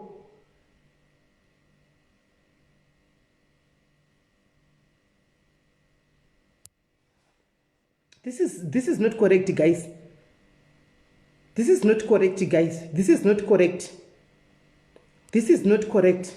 I can't see Olinda. I can't see her. Where is she? This is not right, guys. This is not right. Vanhu vofira kuma foreign lands kwavari koko.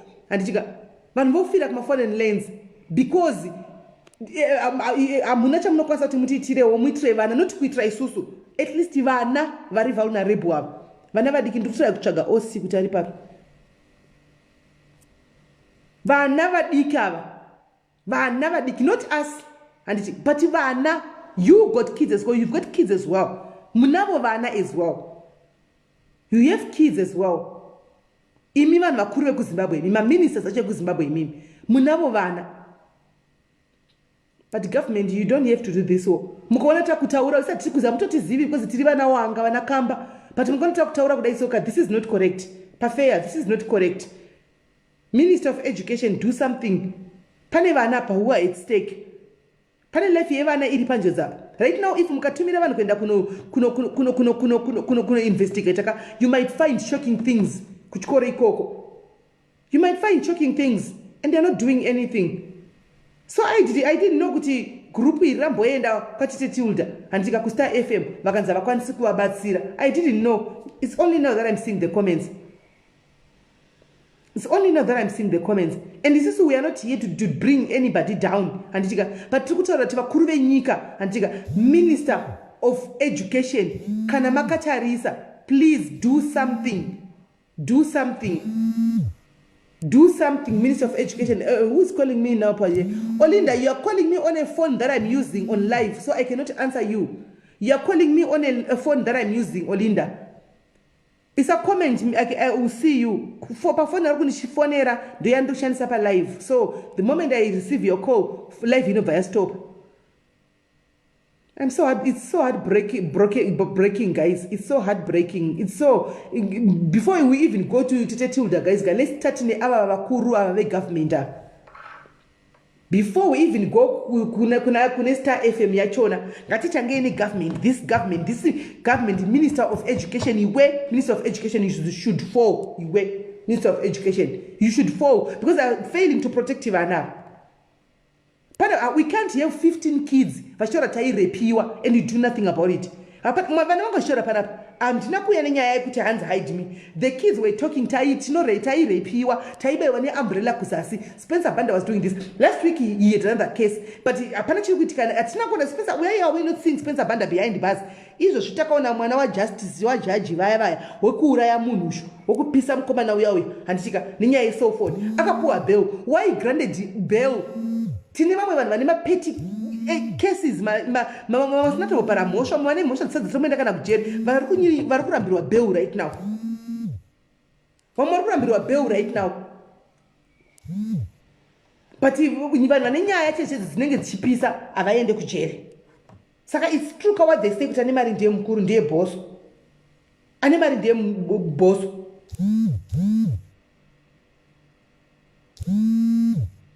No, but this is not correct, guys. This is heartbreaking. This is heartbreaking. This is not right. This is not right.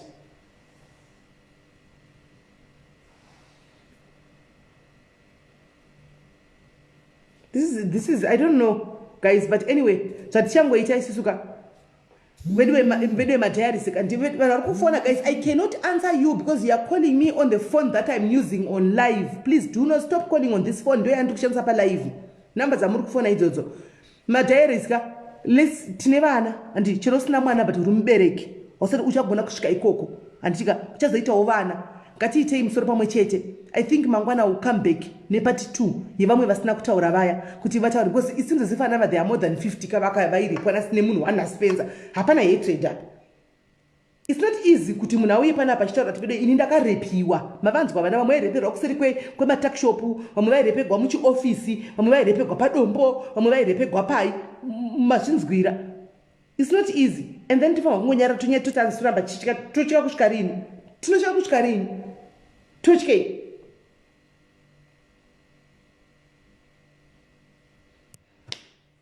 But guys, anyway, tomorrow I'll come back.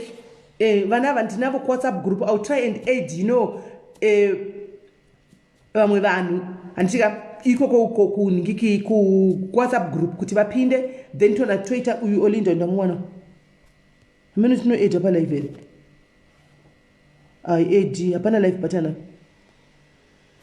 Apana live button. No, yes, I Olinda Anzi make so many complaints and we'll see kuti by weekend, by action before weekend. That we'll try to do that. We'll try that, but I think for now, let's take all the. Actually, Olinda, you know what? I'll add you mu group re WhatsApp irori. I'll add you mu group re wana. Inini kuno kwantina WhatsApp and kwasi add munu. Why? I don't know. Hamona. Getting I'll add you mu group re WhatsApp. Do evese wana simba. Ina diskuriona ina pana chuna. Turioni. Pan up. Can button right. Okay. Minute one.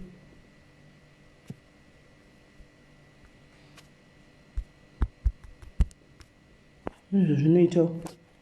80. Ikurambai.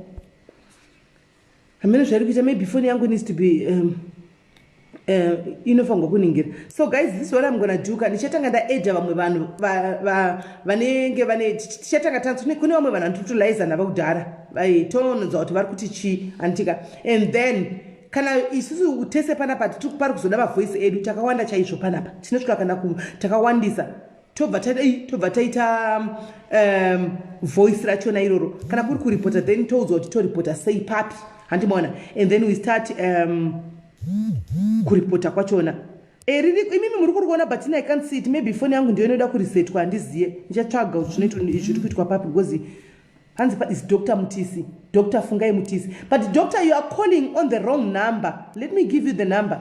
Doctor, you are calling on the wrong number. The number that you are calling now ndio yandiri kushandisa. Let me take this number ya Dr. Mutisi ava tinzoti vanotichi. Okay, tori number pana doctor vari kufona. I think she can be of help as well. Okay. Yes, Jackie. Depi mfana. Olinda, hello. Hi, can you hear me now? Yes, we can. Wangachifona pa phone yandu ushandisa saka naso akwanisa kukata. No, it's okay, don't worry. You know, if you try to rely on my institutions and the Bosnia as a Spencer, Jakawanda, that have been going on and on for a long time. Yeah. If people really want action, I'll give you a good example. Pane video kameka mwana yakatendreka muma WhatsApp group. Mwana achiratidza kuti anorohwa anoitira sena amai vaanogara navo. Yakabatwa child line South Africa. But mwana uyu angari muZimbabwe. Zvisina 2 days mwana iye angatotsvagwa awana akatorwa kubva kuvabereki kwaigara achabviswa. So if people were to pick up the phone, vakaenda paFacebook page, vakaenda kuTwitter yeChildline Zimbabwe, they say Childline Zimbabwe, both Childline in a Childline South Africa, in a Childline Zimbabwe. Voita ma-complaints, vachiisa ma-details ekuchikoro kwacho, zita revanhu vamuri kuaccusa, and all of that. Those guys are independent. And the door basa rako chairo rekuti by the weekend cheche munonzwa. So zvekuti kana kuti all those people from a very big voice, which is Childline. But isusu problem yedu yatinoita tinouya panapa tonzwa makuwa, tonzwa nyaya, tonzwa juicy, tovhara mafoni edu mangwana takutotaura manudha adingika kutora dzimwe vanhu dai vachikwanisa mob mentality yekuti vanhu 3000 vanga vari palive vese vakatumira WhatsApp message, vakatufona, vakaisa inbox paFacebook, vakaita seka, they see all these things coming through. So if the same name keeps popping up over and over again, vatatanga kuita ma-interviews neivo ma-victims acho, vachitora ma-statements, that case against Spencer will be open and shut. That man will spend the rest of his life in prison. So if only to encourage vanhu kuti manyai paChildline. Childline ndoitorine simba manje. Raise those complaints kuti kune vana vaka-abuswa. Ende vana vacho vachitori kuto-abuswa kutaura kunoku pachikoro ipapo naye kubvume irori. And that uyu mukadzi uyu, she's part of Nigrini, the den of thieves and whatever. Maticha ese ari pachikoro ipapo vanoenda kunosumudzwa vese, vanoenda kunovharirwa vese, vonzi nyorai ma-statement enyu, and the people will start snitching on each other because hapana da kusvikira jeri remumwe munhu. So action plan ndekuti vanhu kasa munobva palive inei musavhare mafoni enyu mukoti vanzwa nyaya zvapera endai paChildline. Okay. Let's make this a movement. Okay, Olinda, somebody said she's coming from Childline Ningikiri yacho yoyo website yacho nambari kuti anzi yakavhara present. The website is down, but kune Facebook page, kune Twitter page, all right. Kune phone number. All right. There are so many platforms that you can report in so many ways. For hours, because Zimbabwe kune number yakavana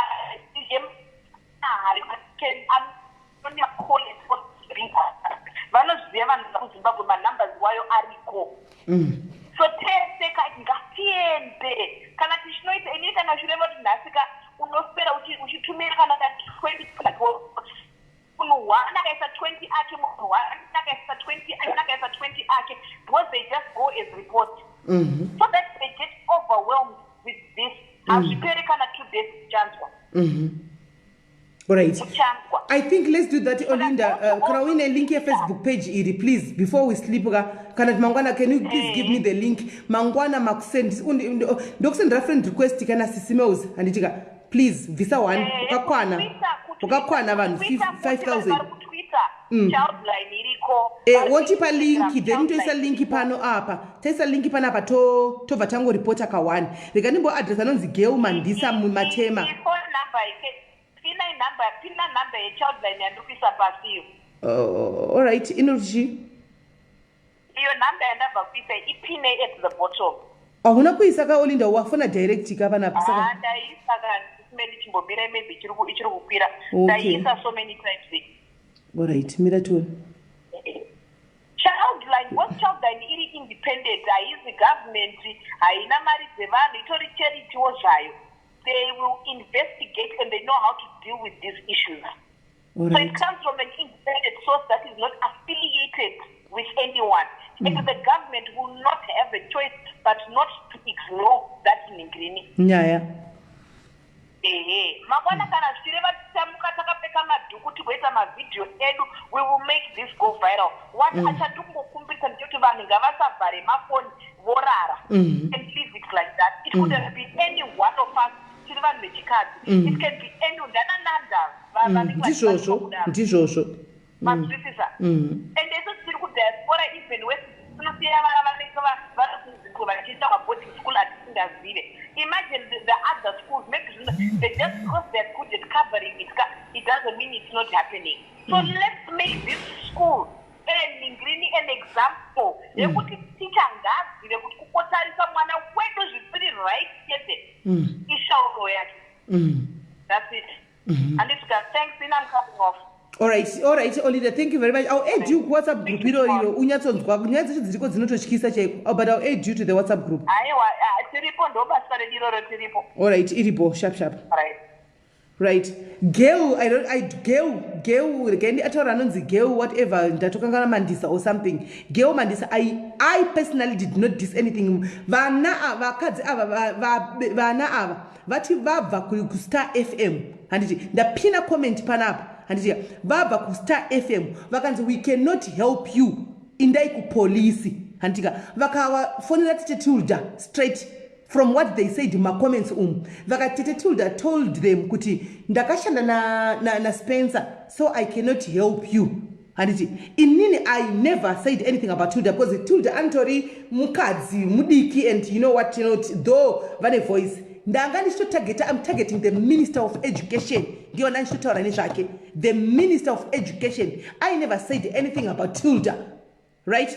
That's a Minister of, Education. Because today Tilda avanti ngataura kuti Tilda kai antimaona Tilda vanotoshandawo antimaona and maybe vanenge vachitori mamwe mareasons ekuti avakwanisa kuti vaningirire handiti. But what about the minister himself? What is he doing? I spoke about the minister, not Tilda. Vamene zvavo Tilda kana wazviona macomments uko kwandiri niwazvowanepi. And I'm just agitated and bitter because pabuda kuti minister vakambonyaya yakatomboiswa yakatomboripotwa and ikangovharwa just like that. Antimaona kwa minister ikangovharwa just like that. So I personally said, okay, mina ndiwape number Dr. Phoniton ndo last caller yenu. I personally spoke about the minister. The minister, why are you failing us? I don't know. And the girl something my comment. Don't you have to hakira izo. Don't you know hakira? And you wanna usina kunya zonzukwisisa. Mira live ipera kana usina onzukwisisa. Otanga kwenda kunoterera zvakare live. Handika also yawesa comment rako. Handiti zve zvakangonaka. Inyaya dzino involve vana idzi.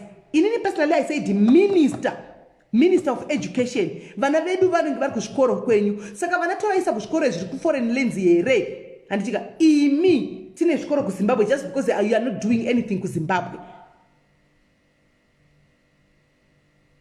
That's what I said. So musada kuchinjurudza nyaya. Zvakaipa kuchinjurudzira vanhu nyaya always. Zvakaipa kuchinjurudzira vanhu nyaya. Ndopanotangira makohwa nekufambisa zvinhu zvisina kutaurika kubva kune munhu ipapapa. Kana wazviona macomments, I cannot see all the comments because anenge achimhanya like I don't know. Anditika anenge achimhanya unotomisa mamwe macomments wayo. I spoke ndapina comment yanzi tabva ku Star FM vakati havakwanisi kutibatsira. Ndikapina comment yanzi tafonera tete Tilda vakati andikwanisi kubatsira because ndakashanda na Spencer. Then I never addressed nakuti tete Tilda okay ina nditauri nezvenyu ndiri kutaura nezva minister. Ivo vahombe vacho ivavo vafanira kunge vane voice ndo vandiri kutaura nezvavo. Kwete vamwe ava. So zvakangonaka kuti munhu nzwisisa usati watanga kumhanya ndimi munozoshandurudza mangwana makutaufamba muchita zvinhu zvisina kumira zvakanaka muchihakira muchiita sei. Ndavapa nhamba Dr. Mtisi ndakatomirira kuti vafone. Ndavapa nhamba yekufona. But no, Sibongile hana kuresponda to the comment section. She responded to me. Ati sisimeli she responded to me, unless pane umwe Sisimele ari mumacomments umu. She said Sisimele. Then ndosaka that maybe she saw comment section umdoma azviona, and then macomments ari kumhanya inini naisitsvaga uri ndasingatomuoni nguri ndabvira kumutsvaka kuti ari papi ndasingatomuoni macomments ake because macomments anenge achimhanya. So it's just nice kutange wadzokera back unoteerera zvataurwa wozodzoka. This is so heartbreaking, guys, because hatizivi right now kuti vana zvakamira sei. Andina green button ndikwanisa kuedha munhu, guys. Nachiti ndiedhe munhu ndapa mati ndida kubvisa ka child line number kuti ndipine number za doctor ndakufunga kubvisa ningirikiri ndakufunga kubvisa number za child line indoda kuti vanatore number za child line ndo pandiri kuda kuti kwanisa kureport aka mira nditange ndaningira ndatorawo number dzacho.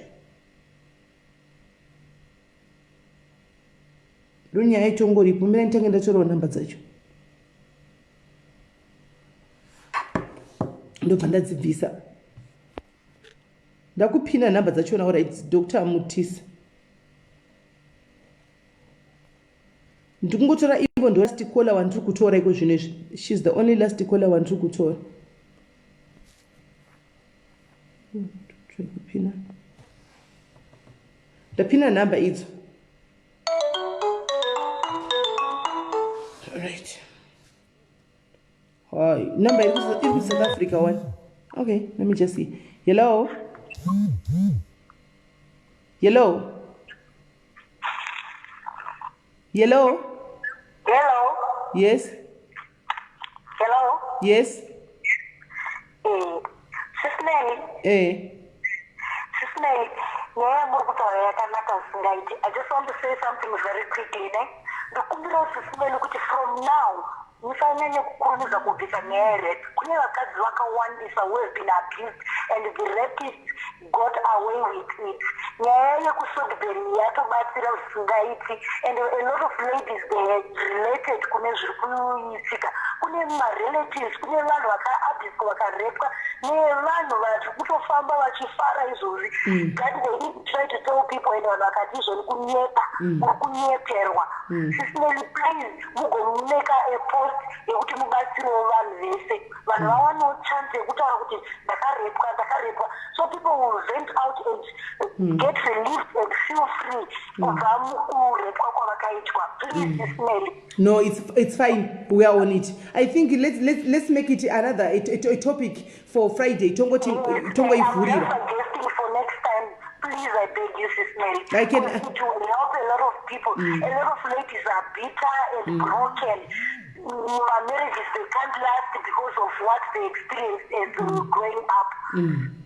All right. And they're putting like my families were one. You remember my story I told you before? Yeah, I know. I know. Sisimele, even me, I'm very good. I think my twin sister is fighting me. Sisimele, I'm leaving everything to you.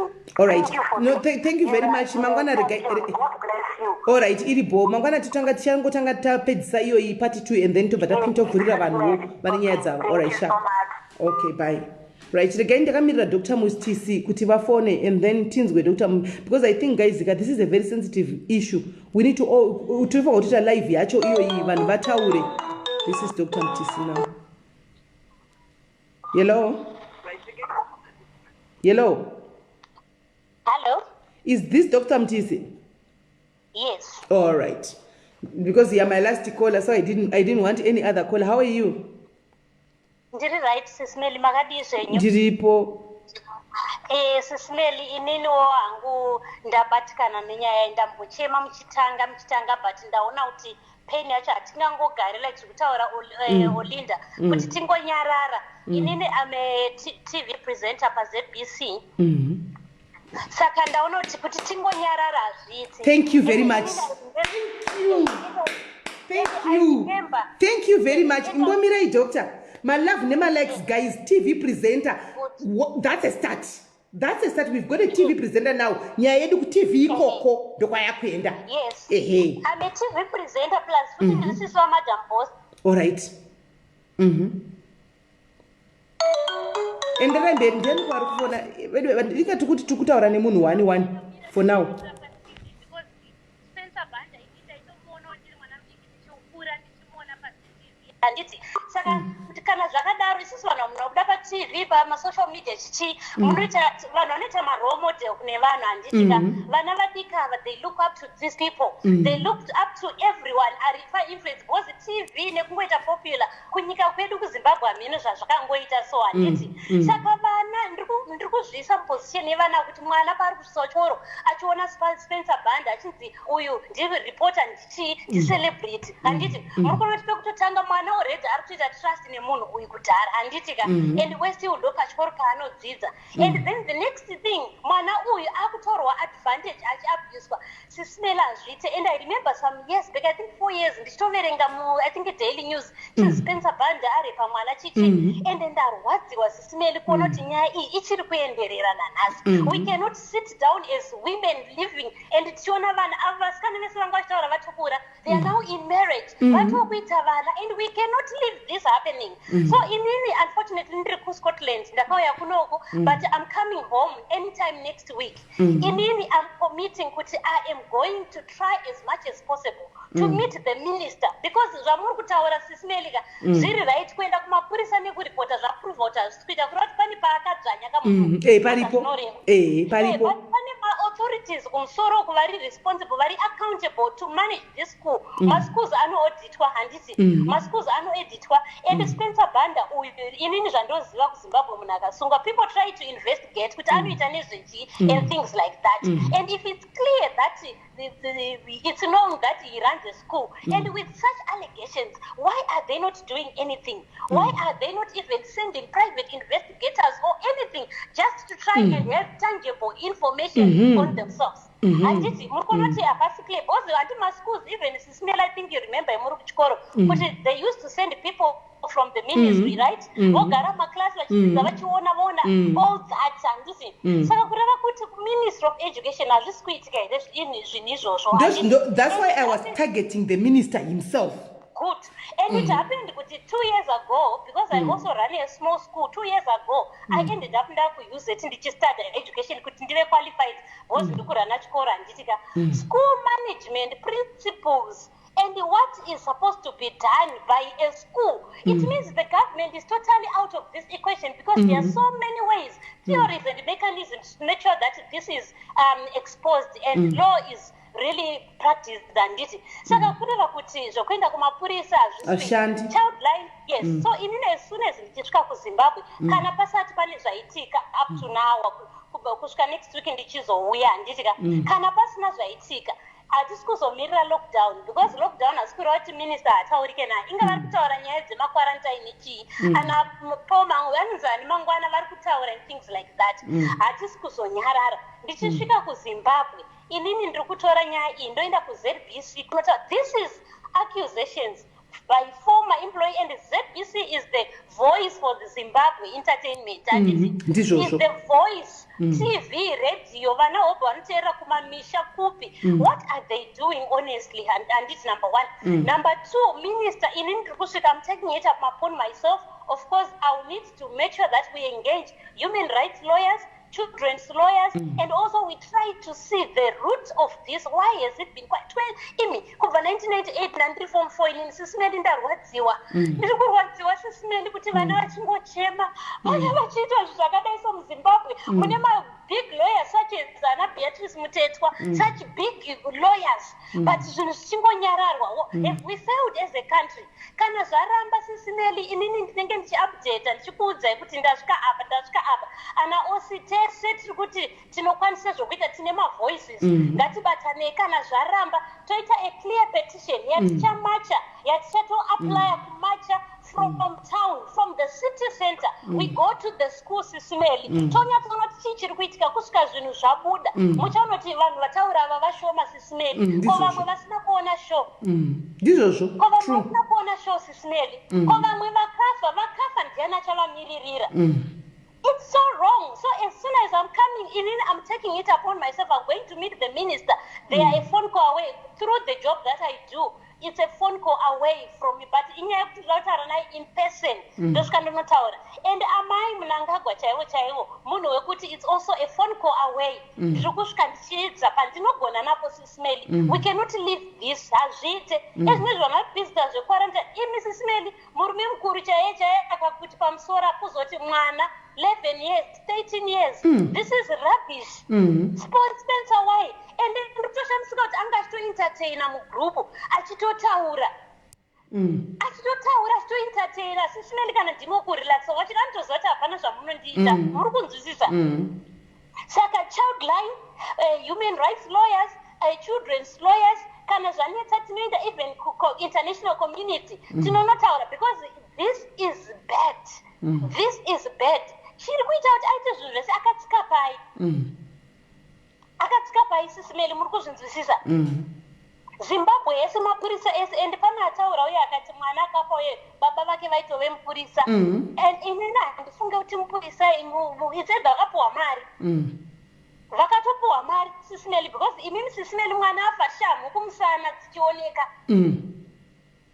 dzichioneka sure and it's unfortunate zvataurwa naolinda kuti half the time tinonzwa nyaya idzi toswera tichiseka pamafacebook tichitenderera tozochabhanda ndozvaanoita we don't act nyaya iyi kana ichida mari kana ichida I'm sure there are free lawyers vari willing to stand for this but let's be the voices hazvibatsire kuti ndoenda patv ndichinotaura nyaya yekuti masmall house kana kuti chii tisingataure nyaya dzinenge idzi this is our future ini ndemwana musikana izvezvizvi ari kugermany uko akaenda kuchikoro handiti handirare sisimeli nchinzwa nyaya dzakadai so ende muyo mukadzi uyo akutaura kuti murume wangu munozva sisimeli soka vamwe vakadzi zvimwe zvinhu zvatinoita hazviite chii chinonzi murume ari kukurambidza kumirira kodzero dzemwana wako musikana saka tauda ngonzi mrs chete mwana achinzwaro this is totally wrong ndachema sisimeli ndachema ndikaenda kupage kwangu ndikambochema ndikanoti no ndiri kuchema but I'm not doing anything I've got the voice and this is going to be the first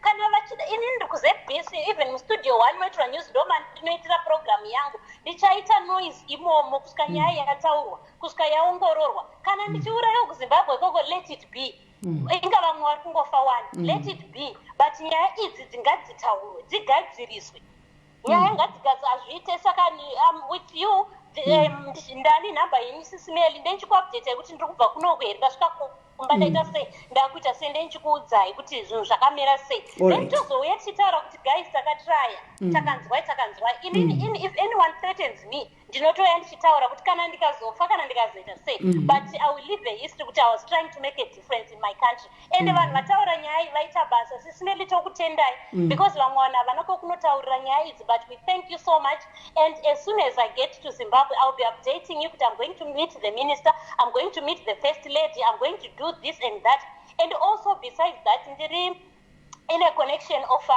all right pamamchitaura futi ndaedzera masenior marketers group emuzimbabwe macompanies ese emuzimbabwe mamarketing directors achona ndatumira link yefacebook ndakati guys mukaitsinzwe izvi ngatiitei saka ipapo ndatiita action then there's a group rinonzi divine group divine kula paakapuwa award handitika paakapuwa award kuusa create a group rine mapowerful women anachipo mutasa vanani senior women ndashare link iyi ndakanyora ndikati ladies let's go through this handitika ndikutaura magroups ane masenior people I'm a Rotarian the senior Rotarians in Zimbabwe I've added the link ipapo ndikataura kuti guys let's look at let's watch at this I've added on Toastmasters I've added on Rotary then I'm in a group with my first lady in Africa ndaedzera futi imomo saka we have to push isusu as vanhu vari muzimbabwe we have to push so that everyone else who is coming to support us on this issue will see kuti isusu wachona tirimo tiri kupusha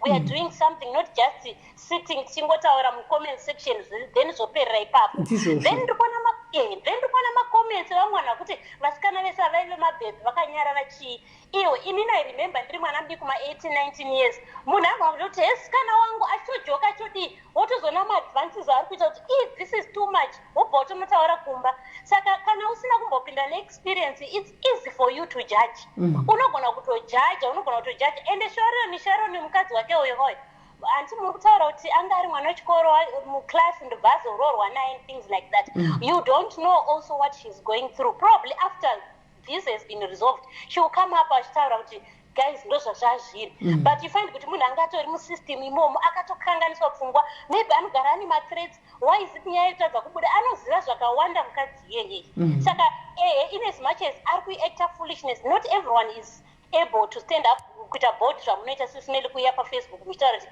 guys ndine nyaya yakadai not everyone ane strength iyoyo but kana sharon uri kundinzwa itawo izvozvi zvokuita whistle blowing uchitaura uchitipira vanhu batana sisineli behind the back but because nyaya paitosvika murume wako achatosungwa iwe uchatosungwa saka hapasisina saka the best is to give the information which is there which can help people to understand kuti why nyaya iyi yanga yakanyararwa sineli saka I'll be updating you but vakadzi mucomment section ngatisangonyararai ngatiteedzane nenyaya iyi because umwe musi anogona kunge asiri Spencer Banda ari kuzviita izvika but mwana wako ari kutonzwaro kune umwe munhu so this case could be handled so well so that it can be an example to people. Amen. True.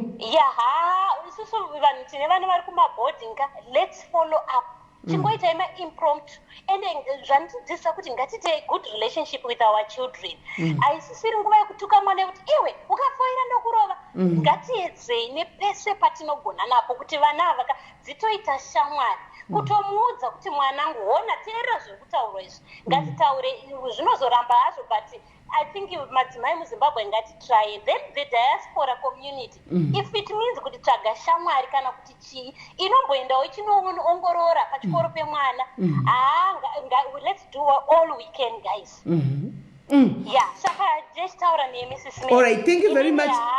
Thank you very much, Dr. Mutisi. Namba yangu please mongo nditi Dr. Mutisi kune ma WhatsApp gopo kuti ndizive kuti yenyu ndeipi ndobva ndaiseva. I think mangwana will be having part 2 because kune vasina kutaura and then let's open for all the women out there vakarepiwa vasina kukwanisa kutaura. Tomorrow let's open lines for them kuti vabude pachena vaite relief vataure handiti mazvona then we can start from there. Precisely.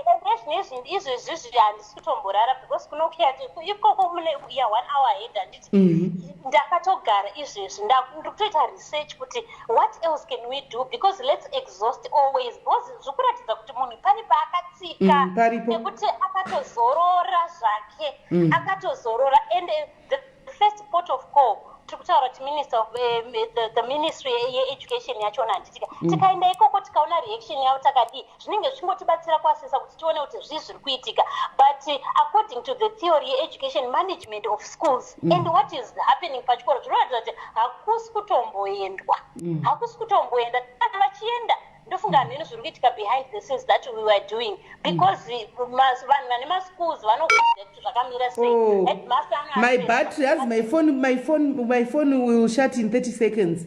all right, it's okay.